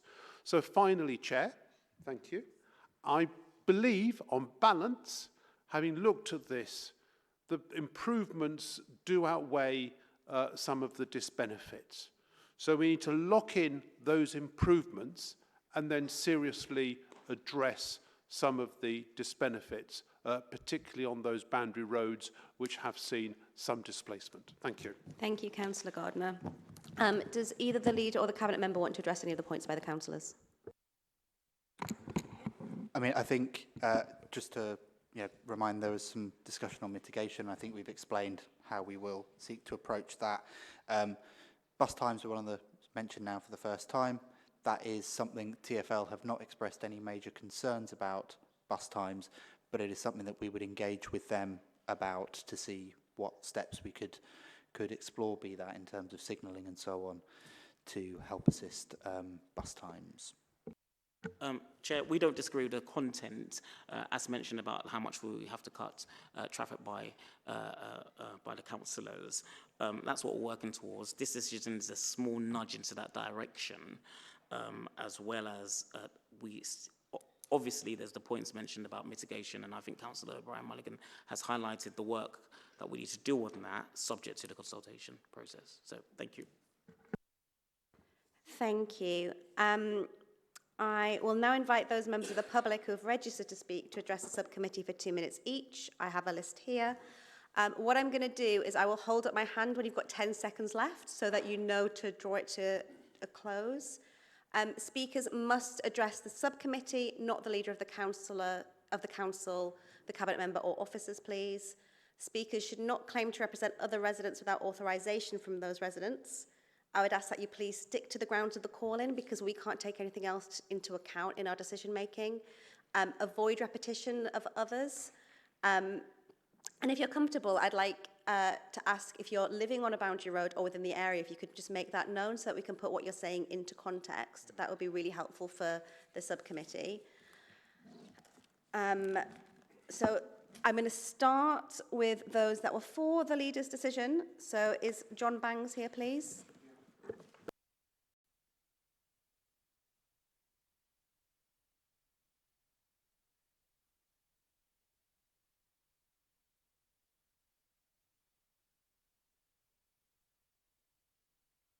Please press the button on the microphone. First, some background. The shops and cafes of Royal Hill are a unique constellation of businesses in Greenwich and are greatly valued by the local community. They thrived even during COVID. Together with my colleague Ginny Johnson, who I have permission to mention, I have coordinated the owners and community's response to the effects of the traffic scheme. I'm speaking on behalf of those businesses this evening. They first noticed a major decline in trade this January. It was clear the cameras in Royal Hill were a major inhibitor on passing trade and destination shopping. Cumulatively, the shop's income has been hit hard since the cameras were inserted, cameras which were not in the council's original LTN established in 2020. A number have had their viability threatened. There are over 100 jobs threatened within the affected shops. The owners have had 3 meetings with relevant cabinet members and 1 with Councillor Okereke. I want to thank the leader and the current cabinet member, Councillor O'Byrne-Mulligan, for listening to their concerns. I also want to thank Councillors Slattery and Smith, our ward councillors, for giving the businesses their unstinting support. The removal of the traffic cameras, as outlined in option 3 in the final report and referred to in paragraph 6.1, meets the concerns of the Royal Hill owners. They'd expected the cameras in Royal Hill to go before Christmas so they could restore income through seasonal trade. However, while a call-in is the democratic right of councillors, its practical effect is that Christmas trade will be seriously undermined, as will local deliveries. Businesses are accessing the hardship relief fund offered by the council, but there is only so much that can be awarded. So I want to finish with a warning. The council has recognised it's made a mistake in putting cameras in Royal Hill and has acted on it. However, if there are more delays in decision-making on the scheme, i.e. through further call-ins, then the practical effect will be that businesses may be forced to close, with the community suffering and jobs going. I'd ask the councillors, do you want to take responsibility for that outcome? Thank you, Chair. Thank you. If we can now have Neil Robertson, please, from the Greenwich Cyclists Group.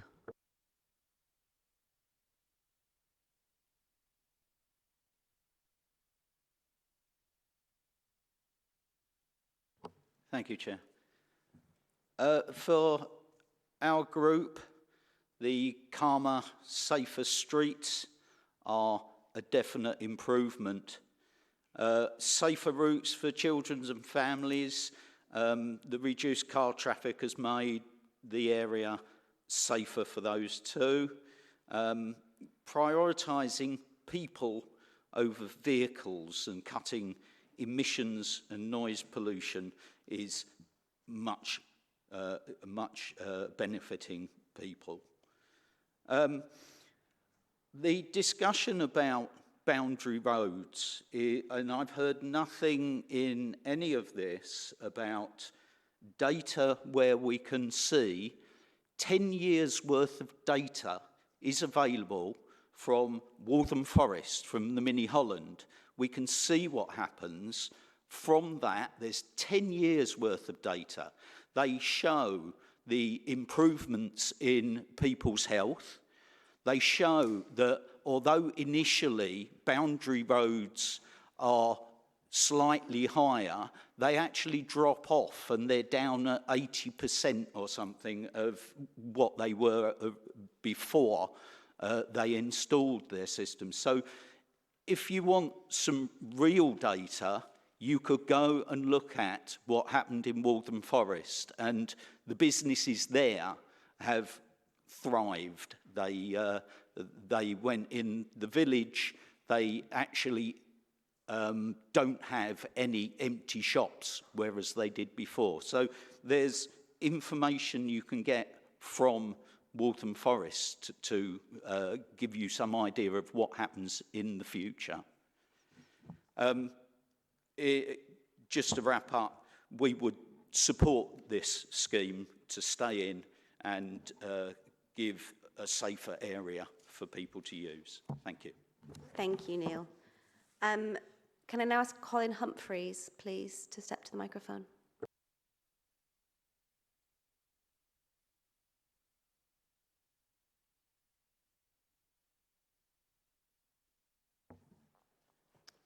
Hello, and thank you for the opportunity to speak.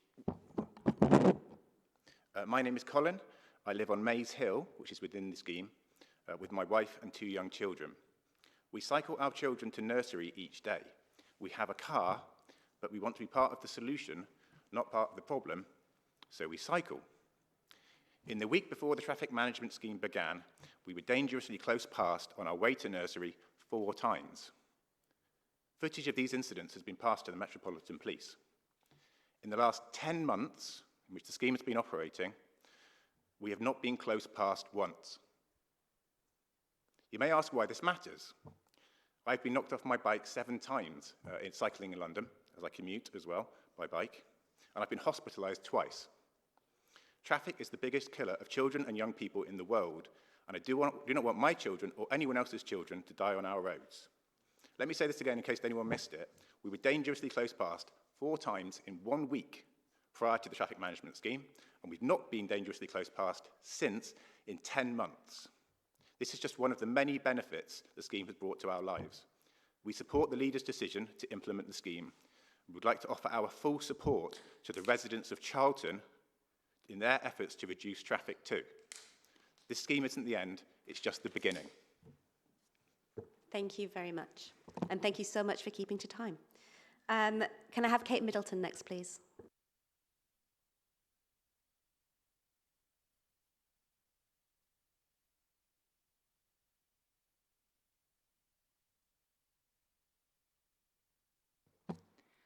My contribution to the reply to the call-in is not about data, it's those that are missing from the data, which is the children of East Greenwich. Over 1,000 children. I live in East Greenwich, right in the middle of the scheme. I live on Calvert Road, just off Woolwich Road and Vanbrugh Hill. Over 1,000 children walk to school more safely, more healthily, and more pleasantly than they have done for the previous 6 years, since the Waze app brought all these rat runners into East Greenwich.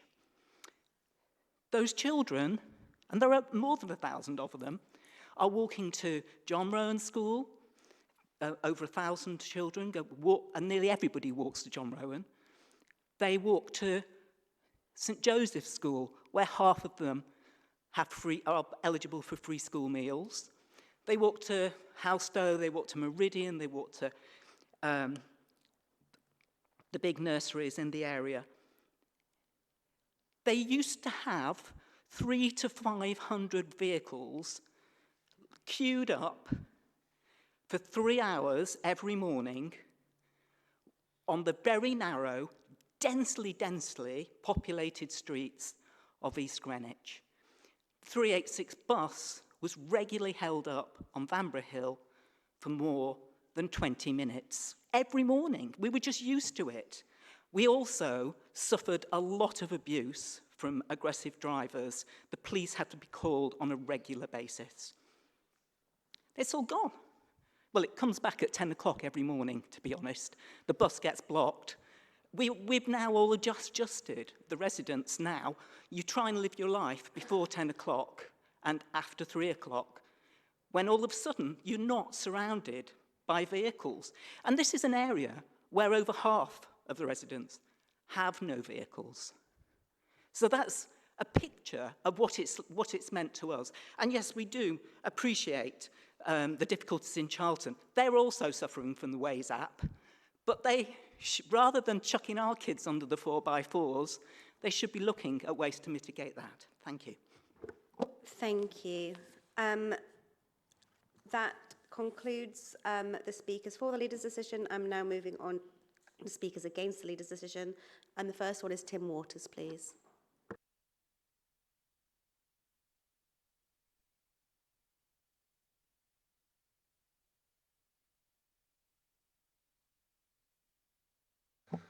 Right, good evening.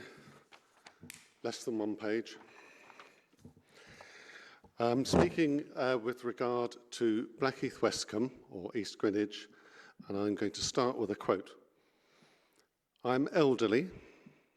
The last time I was anywhere near a bicycle would have been 50 years ago, and walking any great distance is not easy.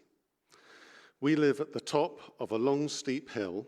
The camera barriers are at the bottom, and on the other side of the barriers are my GP, train station, and the shops. I don't think this scheme was designed with me in mind. This comes from a survey. We are calling at every house in the area, and currently we're about 2/3 of the way through. In top-line terms, 25% of respondents are in broad support of the scheme. 10% are neutral, usually because they don't drive, but a massive 65% are opposed to the scheme, and this is why. Parents in particular complained about the difficulties in the mornings, but more significantly, it is the after-school activities that are compromised and in some instances cancelled. One parent said, "It now takes 40 minutes to drop my kids off, whereas it used to only take 5 minutes. How does that align with the objectives of the LTN?" Everybody calls it a money-making venture, so let's have a look. The scheme cost the council about £750,000 to implement after 3 attempts to launch the signage, which is still poor. Vehicles are still driving down Maze Hill, screeching to a halt at the bottom and performing dangerous U-turns. But the jaw-dropping figure is £4 million collected in fines from the residents of the LTN and others. In total, that's about £5 million taken out of the economy. And what have we got for £5 million? Negligible improvements in nitrogen dioxide readings. Sorry, you're now over time. Okay, just 2 paragraphs, all right? 10 seconds sum up, please. I've lost my place. Negligible improvements in nitrogen dioxide readings, which the growing adoption of EVs is going to far surpass on its own accord.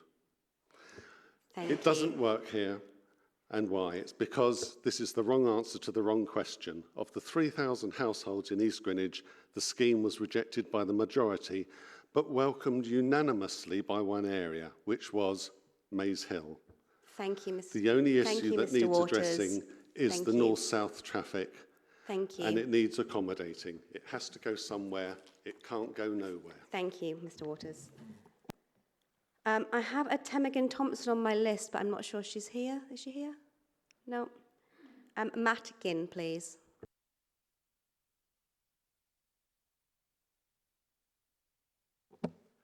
Good evening. I live at the top of Greenwich. Sorry, I live at the top of Greenwich South Street, near the Blackheath Hill Road.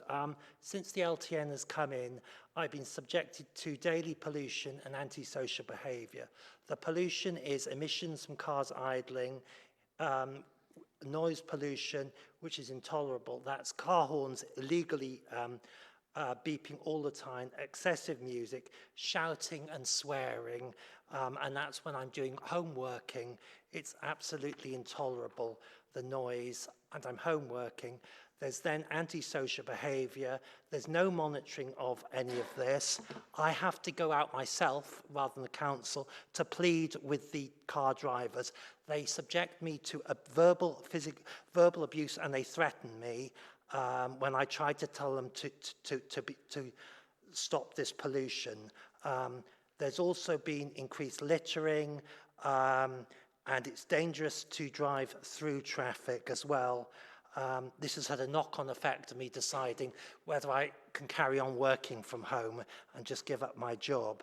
The response of the public bodies, the police, I've contacted them with the threats, the noise from the horns illegally. The police refused to take this to the borough commander.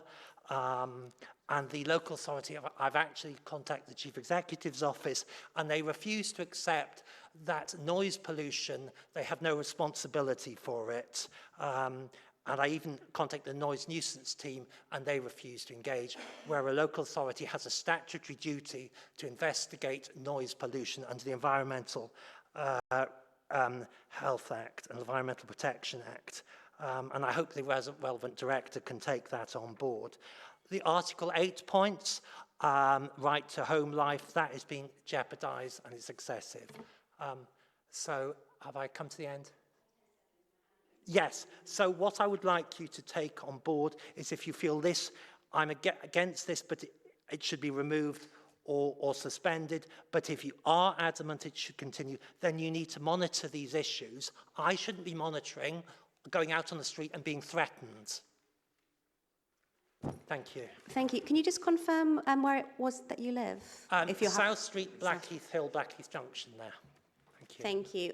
There are a lot of points in there that weren't directly relevant to the call-in, but if you'd like to email your local councillors or me, we would like to pick some of those points up. Thank you. My next speaker is Jenny Donovan, please. Ms Donovan, I believe you're speaking twice. One's on behalf of yourself, and then one's on behalf of David Cornby. Yeah. Do one straight after the other. Thank you. Do you want me to stop you after 2 minutes, or are you going to do 4 minutes on both? Stop me after 2, please. Thank you, Chair. Thank you.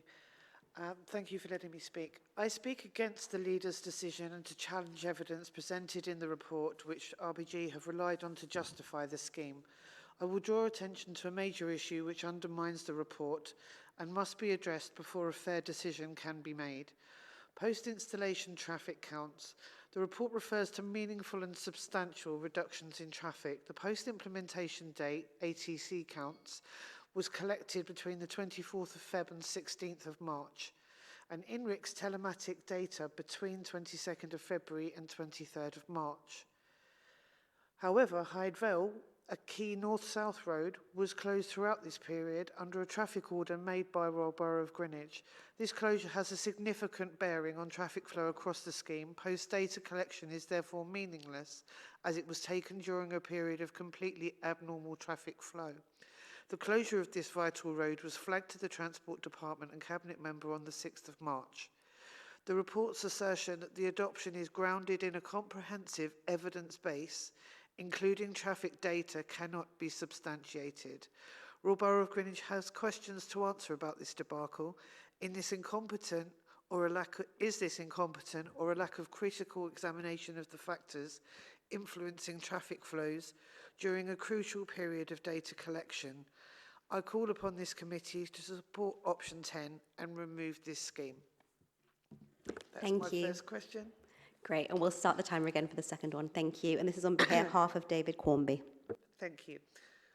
The Council's report states that not only collision data for December 24 is available, and that falling traffic volumes and speeds can be useful as an indication of improved safety. However, the validity of Council's traffic fall claims have been repeatedly questioned this evening. How can the Council now justify going ahead with a scheme aiming to create a safer place to live without any collision data for 2025? And for what time period and what base size was the 89% fall in collisions in the LTN areas stated? Great, thank you so much. I'm now going to turn to Sarah Hornsey.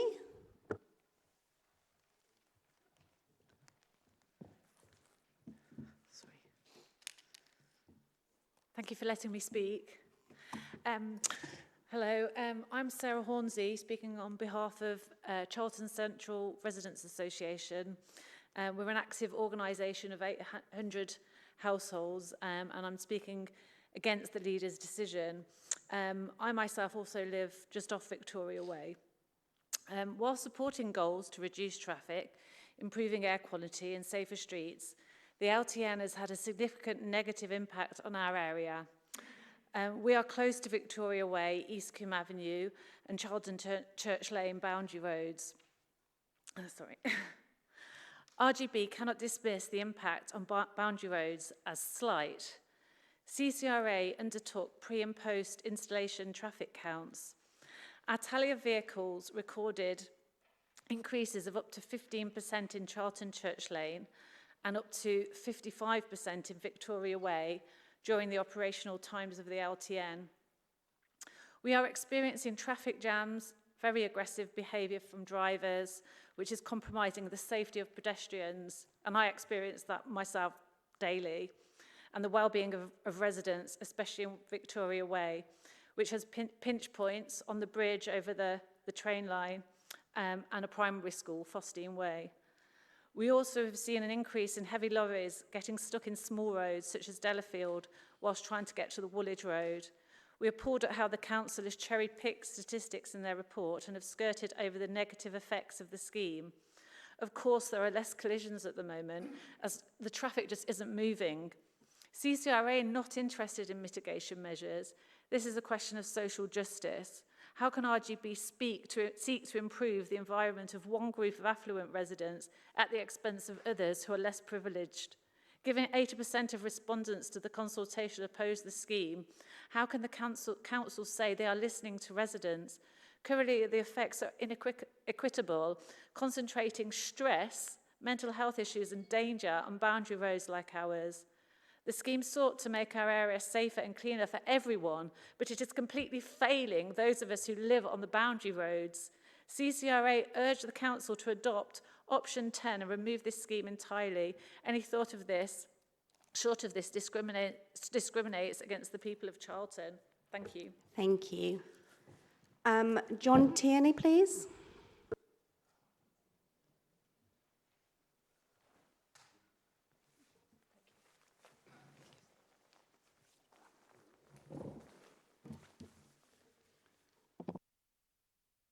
Oh, I think you've just accidentally turned it off. Thank you. As a resident of East Cwm Avenue, my objection to the East-West Greenwich LTNs is based on the social injustice of this policy and its impact upon the health and well-being of Charlton residents. The LTN experiment has been a failure. It has not reduced the overall traffic, it's merely displaced traffic from East Greenwich to Charlton, increasing flows to a road network less able to take the increase. A substantial increase in traffic in East Cwm Avenue, Victoria Way and Charlton Church Lane is acknowledged as a problem by Greenwich. The consequences on health are 1, increase in air pollution, which is not insignificant as claimed by your reports. 2, disruption to the 380 bus schedule. It is the only public transport through the affected Charlton streets. Public transport should be promoted as a way of reducing car journeys. 3, many cyclists opt to dismount and walk at the congested areas before continuing their journey. Hardly an encouragement. None of the LTN reports consider the health impact of the increases in traffic and air pollution on Charlton. Some of you will be aware of Dr. Ian Mudway of Imperial College, who has for the last 25 years been researching the relationship between air pollution and health. He says, be careful to increase traffic in an urban area. Be extremely cautious. Policy should attempt to do no harm. It should not attempt to harm some to provide benefit to others. While the Greenwich reports do not highlight the specific importance of particulate matter, Dr. Mudway says that while there are targets for PM 2.5s, there is no safe limit. PM 2.5 causes mental health illness, dementia, and critically impacts the lung development in children. If you are serious about creating cleaner, greener streets in Greenwich in order to support health and well-being, I urge you to end this harm.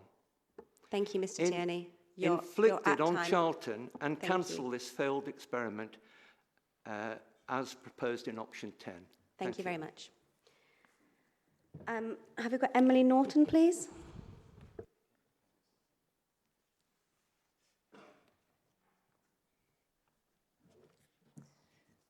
Hi, I'm speaking on behalf of the Westcombe Society.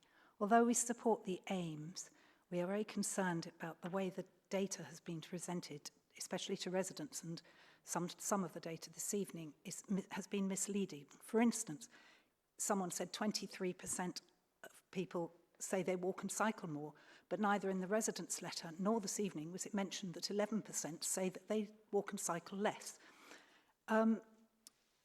I'm also concerned at the emphasis that's been put on air pollution, tiny changes. As somebody who studied statistics as part of my degree, I read these the word negligible as meaning that the changes are too small to be considered and they might easily have gone the other way. So I don't think that should be counted on at all. We are concerned particularly about the effect on the boundary roads, especially children on places like Blackheath Hill and what's happening in Charlton. We support the concerns of the West Charlton Residents Association about the errors and omissions in the data. However, we do support the proposed changes, like 2 cars for people with blue badges and Royal Hill. Yeah, obviously, we don't know much about Royal Hill, but we do support those changes, but we would like to see those changes made and mitigation measures made and measurements and observations after that's happened, before the whole scheme is made permanent. I don't know how that can happen, but it seems to us, to be wrong to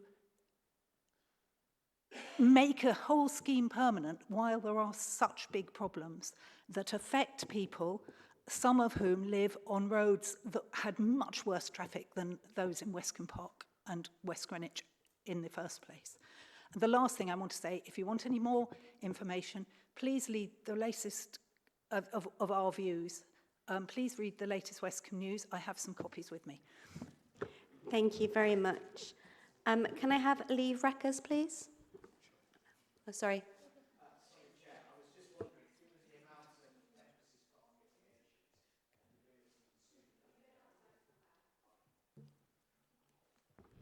Thank you. Thank you. On behalf of CLEAR, I'm speaking against the decision. I'm a resident of Maze Hill, but that's not so relevant as my opposition against the scheme on a much wider basis. So rather than robust data, CLEAR has found missing data, serious mistakes in the data, and that major impacts during monitoring periods have been completely ignored. An example of each is given. So first, missing data. A data table is missing comparing roads within the East Greenwich LTN with pre-trial data. This means it is impossible to judge how effective the trial was before the Silvertown tunnel opened. The post-Silvertown reduction in traffic could all be due to the tunnel opening, not the LTN. So secondly, mistakes in the data. The council claims no negative LTN impact. I quote, traffic fell in the Charlton boundary area by up to 15%. However, this figure contains a serious mistake. A drop of 40% from an East Greenwich road is included, skewing the figure. Thirdly, major external impacts that were ignored.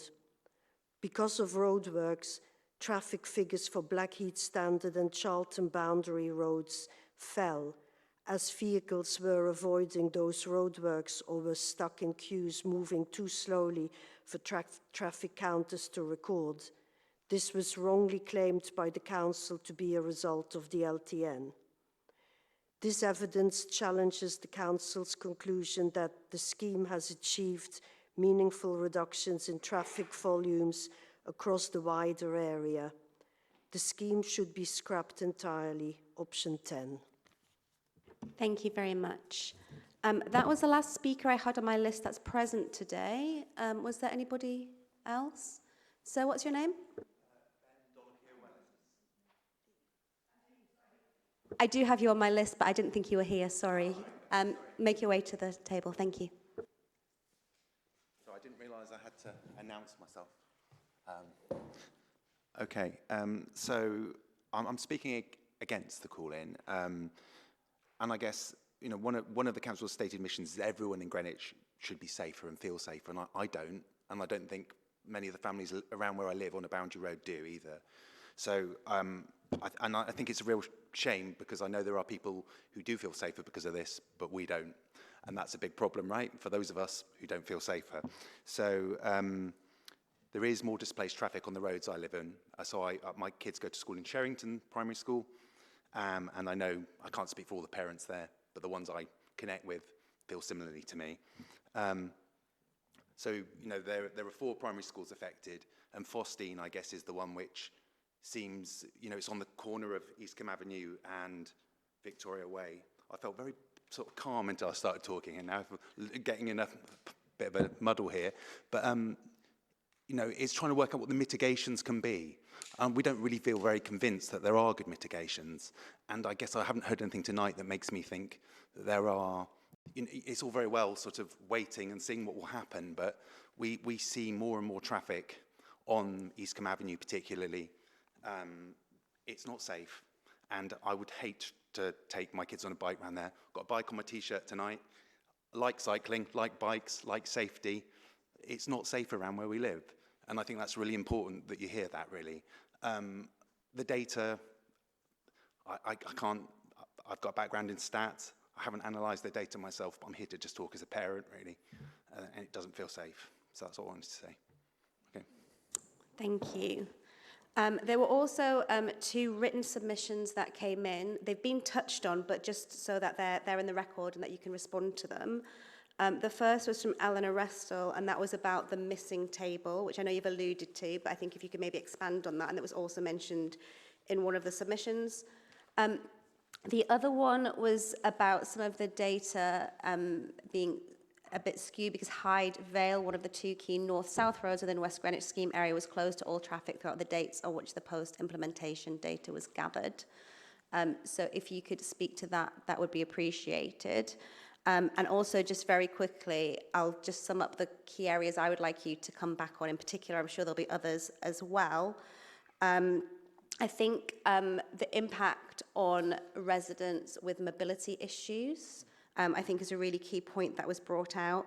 Similarly, an increase in antisocial behaviour and the problems caused by traffic jams that aren't as obvious as traffic data, but looking at antisocial behaviour, there was like the beeping, swearing, noise pollution, littering. It would be good if you would address that, please. And I think the point, boundary roads is a really key consideration for me. Those of you who came to the previous call on the experimental traffic order, we did refer that back for better monitoring on the boundary roads, and it is a key consideration. And it was great that we have that data as a result of that. So anything more you can say about making people safer on those boundary roads, I think would be brilliant as well. Thank you. Thank you very much, Chair. I'll kind of run through a couple of things. We'll go to the leader and we'll bring officers in on 1 or 2 as well.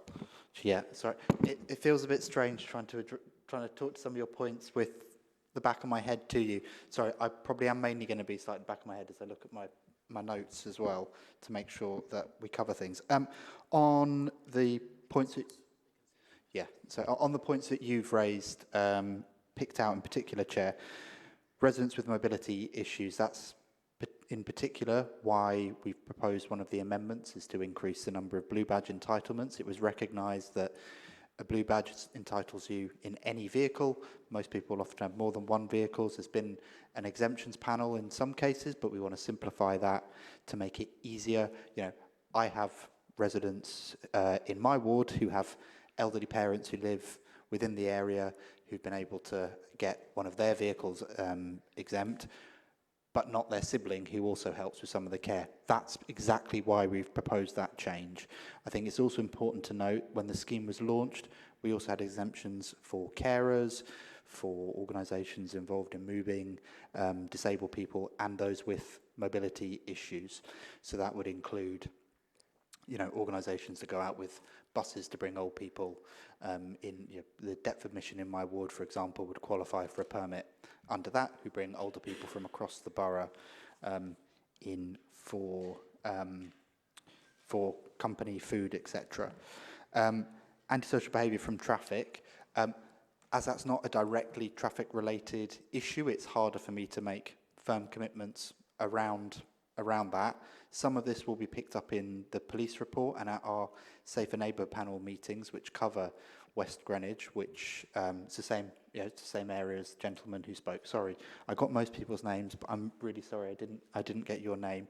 But if you would like to email me about that, that's something that I would like to raise with other cabinet colleagues to see what other levers we might be able to pull to get some additional engagement upon that. But it is precisely because of some of those types of problems that we are working to reduce traffic overall, and we do see across the area of the scheme and boundaries a net 6% reduction in overall traffic. That's what the data says, and that's from quite early on, and we are committed to ongoing monitoring so we can better understand the impact of the scheme as we move forward. I think there are some people have done some of their own traffic counts, which maybe don't match up with what we've got. Ours are done to a professional standard and are done in more than one way. That's why we have the ATC and the IMRICs, and neither of them are fixed point, only at one snapshot. They're done over a period of time, and we didn't monitor on just one occasion. We did it over multiple occasions, and that's why we still have confidence in the data and are able to accept and note that there may be some short-term anomalies from other bits of road closures or street works. We don't think that undermines the data overall because we collected it over a period of time and at quite different periods of time as well, which also helps us understand the progress of the scheme. It was alleged that this scheme is a money-making venture. That's not the case. Any revenue gained from this is ring-fenced for transport-related spend. And we've done an analysis which shows that of the penalties issued, only 3% of those have been to people who reside within the area of the scheme. So we see high levels of compliance and understanding there. With respect to mitigations, again, I can't give you the specific details on things that themselves would be subject to consultation. And I would love to be able to go into more detail on that, but that's not within the scope of this meeting. And if I did, it would be to prejudge both this decision and future decisions on mitigations. But I make a personal commitment that that is something we want to work on. We've introduced this scheme in the first place to deal with some of those types of issues. And if you look at the journey that's come from the Hills and Vales scheme through to this East and West scheme, I think that shows that we as a council appreciate and understand that roads are a network, changes in one place have an impact elsewhere, and we're then committed to working to address some of those. So I'm sorry that I can't go with more specificity there, but as soon as we are able to, we will. So when we are through statutory consultation, we know the exact shape and nature of the scheme, we'll then be better able to understand what the best mitigations may be and engage on those with residents. I'd like to thank everybody who spoke, and I think Mr. Bangs, who's worked with the Royal Hill businesses as well, I would echo some of his call for speed with this so that we can get some of the changes through, not only in terms of the additional permits, but for the repositioning of some of the cameras from Royal Hill and Blissett Street to address some of the challenges of those businesses. I think we've heard from some of the other speakers the benefits in terms of safety that have come about from this scheme. That's why we are committed to trying to deliver it and are confident in the data that we have gathered, and we believe that that supports it. And I think our commitment on that should, I hope, give people confidence in the commitment we have to work on meaningful mitigations at the time at which we're able to do that publicly.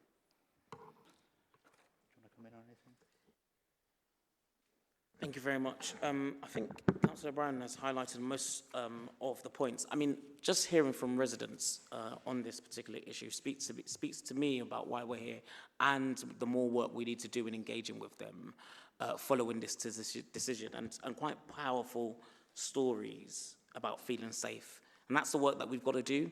And I think that's what the next plan for mitigation will do. I mean, as one resident said, and I can't remember his name, he spoke about, you know, very powerful about not feeling safe and what that plan for mitigation is. Well, once we implement this decision, then we can go on. There will be no mitigation if there's no scheme. So we can go on and begin to design that with residents in consultation. And I think my commitment to you is to be able to do that and work with you on that. I think Councillor Brian Mulligan also mentioned the points about the money from the scheme and the percentage that residents who've fallen foul and the compliance numbers. Obviously, that investment goes back into the Freedom Pass as well, which is helpful. So it's not money making. There are monies that we use that have to invest back in sustainable transport, being part of that journey of being the carrot. I think officers have already addressed the point on the pre-trial data missing. However, if the panel needs more information on that, we can further respond to you. And Chair, on the points on antisocial behaviour, I think it's disappointing and disgusting to hear the facts that, you know, motorists are getting angry, aggy, and are swearing and doing all sorts of things to each other. We're happy to flag that up with the police and record any of those instances, as should be done, and pass on that data information. I'll bring in officers to speak more to those issues. Thank you. Yeah, happy to take away anything regarding sort of antisocial behaviour, and we can kind of work with the police on that. I guess just in terms of picking a bit from what the cabinet member said. So regarding the issues that, I've forgotten her name, apologies, about the automatic traffic count data. So we actually place our counters at locations where vehicles are free flowing, and they do count any speeds that are going between 0 and 5 miles per hour, and that is all recorded within all of our raw data that we have. So the fact that it can still record very slow moving traffic, even if there is anything happening like roadworks or anything like that. And as was mentioned before, we collected data in February and March as well as June, and that was to make sure we could see what's happening over time, as well as having more data. The more data you have, the more robust your data set is. Thank you. Just to add to that excellent point from Alex, that's also why we included INRICS as well, just to ensure that we had a solid baseline for before implementation, after implementation. If we could carry out for post-Silvertown, we would have done exactly the same. Same situation in terms of the accident data. It's not something that we had available. Accident data we do now have available, but if we had it to share, we'd be fully transparent and put it in the report immediately for everyone to read. Sorry, and there was also a point raised about levels of resident opposition to the scheme. I think it's important for us to remember that we make decisions around this on a wide range of factors. There's been an incredibly extensive consultation done on this. You know, we wrote to, I think it's 34,600 and something houses, got over 4,200 individual responses, and I think that's just in phase 3. But we do also have to be aware that the respondents were not fully representative of all of the people who live in the area. You know, we had 89% of respondents were car owners, whereas only 57% of those in East Greenwich are car owners, and 51% of those in West Greenwich are car owners. Only 1% of respondents were under 25, whereas in West Greenwich that's 27% of the population and 25% of the population in East Greenwich. We made extensive efforts to engage with stakeholders repeatedly, and that includes, the Royal Hill businesses who, in the, almost 2 months I've been a cabinet member, I've met with as well. But I think it is important to acknowledge that the consultation was vast and the scheme has been co-designed with residents from that. That's why we have the time limitations. That's why we have the date limitations, and it's why we have some of the exemptions. And the result of that engagement has produced some of the minor amendments that we're making. So that is around the disabled blue badge entitlement and on the cameras on Royal Hill and Blissett Street. Thank you. And on the point of consultation, I think the consultation was also broadened out as a result of the previous calling committee. Sorry, as I well. should have said, and I think you deserve credit for that, and I think that shows the value of this kind of process as well. And on that point, I've been thinking a lot about the boundary roads, and as I've said, it was something that it was different committee members at the time, but it was something that the committee were very concerned about last time. It's why you ended up expanding the consultation. It's why we've increased monitoring. And I'm conscious that in the report you do say that you will continue monitoring on the boundary roads for the mitigations. What I really want to make sure is that something is done with that data and that data is properly analysed and scrutinised in the way it should be. So I'd like you to make a commitment, and I know there will be an election in the meantime, so roles will change, but that that data could be brought to, say, the Transport and Place Scrutiny Committee to see what's happening on the boundary roads and what mitigations are being proposed to be put in there, so that we make sure that the boundary roads don't get forgotten in the midst of elections, regime changes and everything else. I mean, I think residents have made very clear that they will not let us forget the mitigations for boundary roads, and that's something we would be committed to. It would, of course, be for the chair of whatever that committee is called, as those things may all change, but whichever committee has transport in it, to put that into their work programme.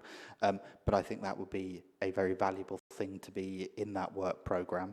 And we have shown throughout this that we've been incredibly transparent with the data. I think the report, and it's sort of, I see just part of it sat on the table there.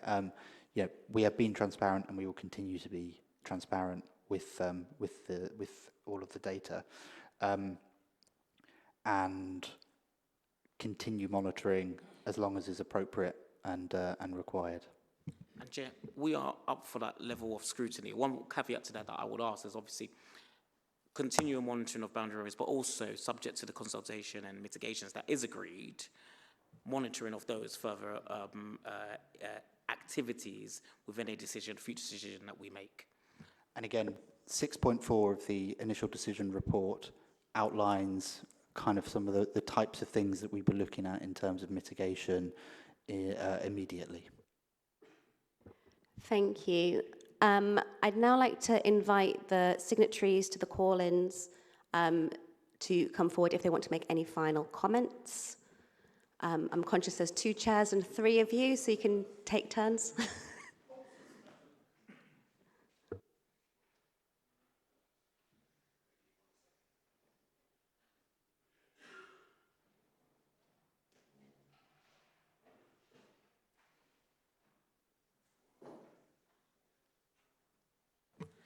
Thank you, Chair, and I'd like to thank the officers, the panel, and the Cabinet Member and Leader for their time, as well as all of the residents who've come and provided their feedback in the constructive way that they have. I'd like to touch on just 2 points, 3 really, but one is a subset of the other one. One was about the representative of the Westcombe Society made about the negligible air quality data. One of our things is the Silvertown Tunnel is relatively new. We've only really measured it once. We don't know, given that the air quality is actually based on modelled traffic and compared to our traffic counts, we don't actually know whether that has persisted.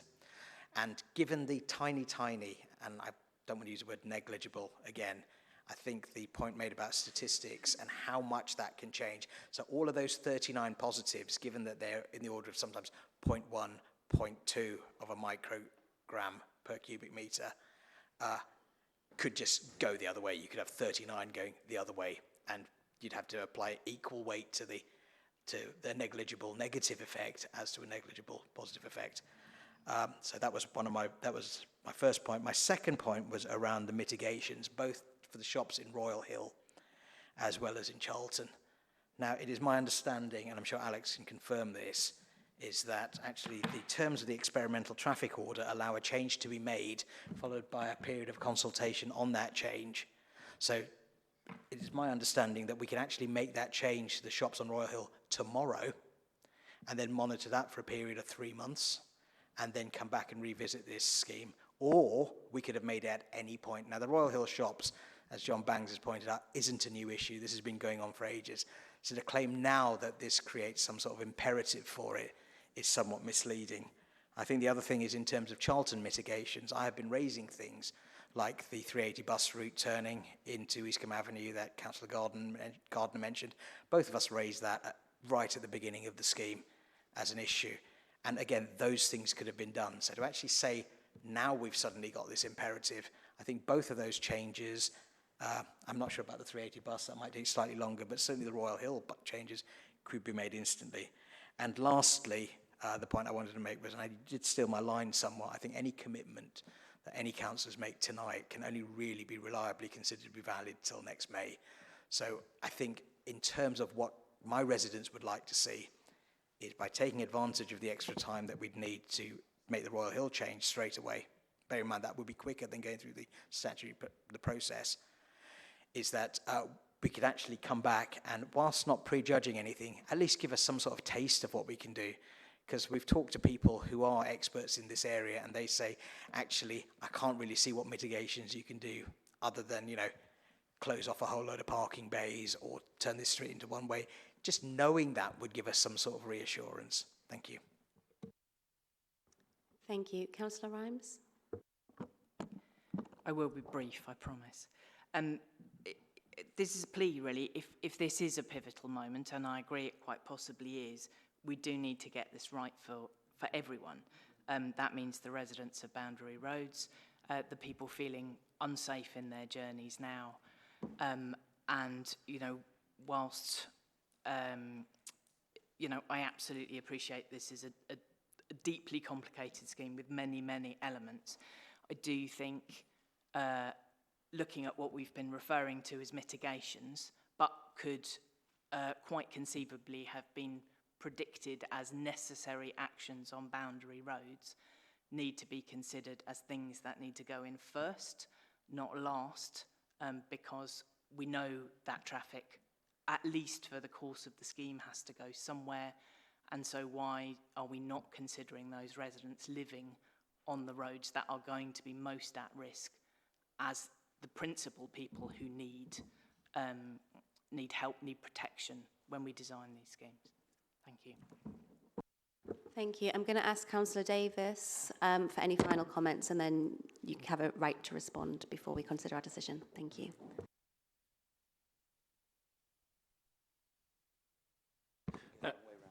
It's been a long evening.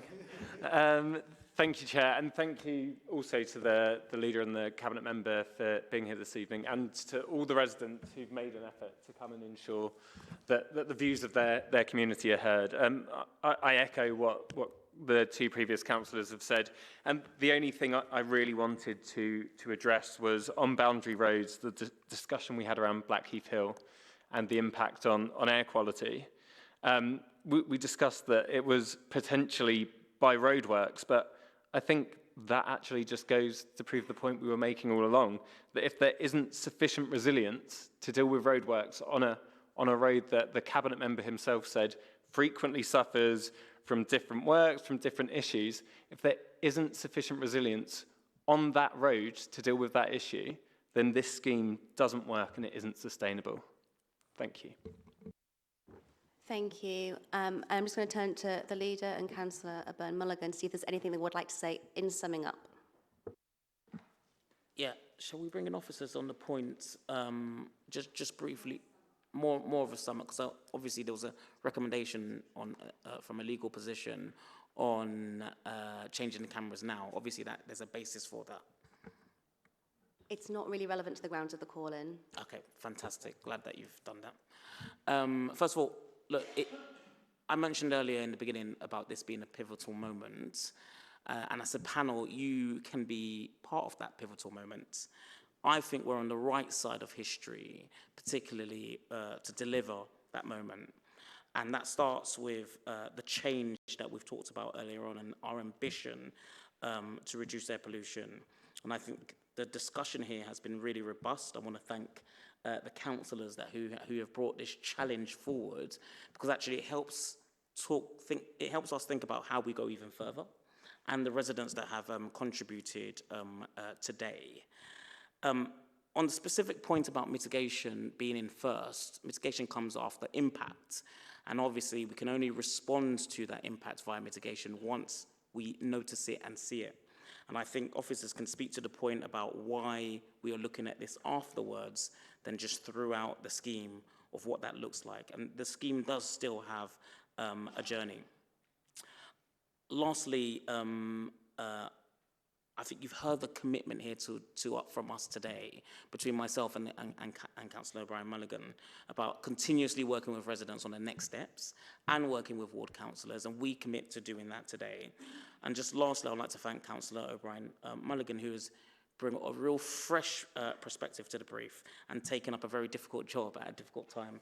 I'm very grateful for the detail he has put into this. Thank you. Thank you. Do you have anything you'd like to say to sum up? I guess the main thing I'd like to just repeat is that we are committed to working on those mitigations, and we are aware of that. And, you know, but we could not include that within the decision report as it goes beyond the scheme. There are some other points that have been raised that are not directly relevant within call-in. If anybody would like to email me about those, I'd be very happy to have more dialogue around those with those residents. And I guess thank you to the leader for giving me the opportunity to be part of this. It's been kind of in at the deep end straight away as a cabinet member. But I think the work of officers to deliver this, engage with residents and to do all of the monitoring is something I'd really like to just highlight and thank them for as well. And also to thank you guys for your time, patience, and perseverance tonight as well. Thank you. The subcommittee are now going to adjourn to discuss our decision. We're going to be back as soon as we can. Please feel free to wait. We will be as soon as we can. We appreciate that it's late and you've been waiting a long time. If you can't wait, it will be published tomorrow. So we'll be back as soon as we can. Thank you.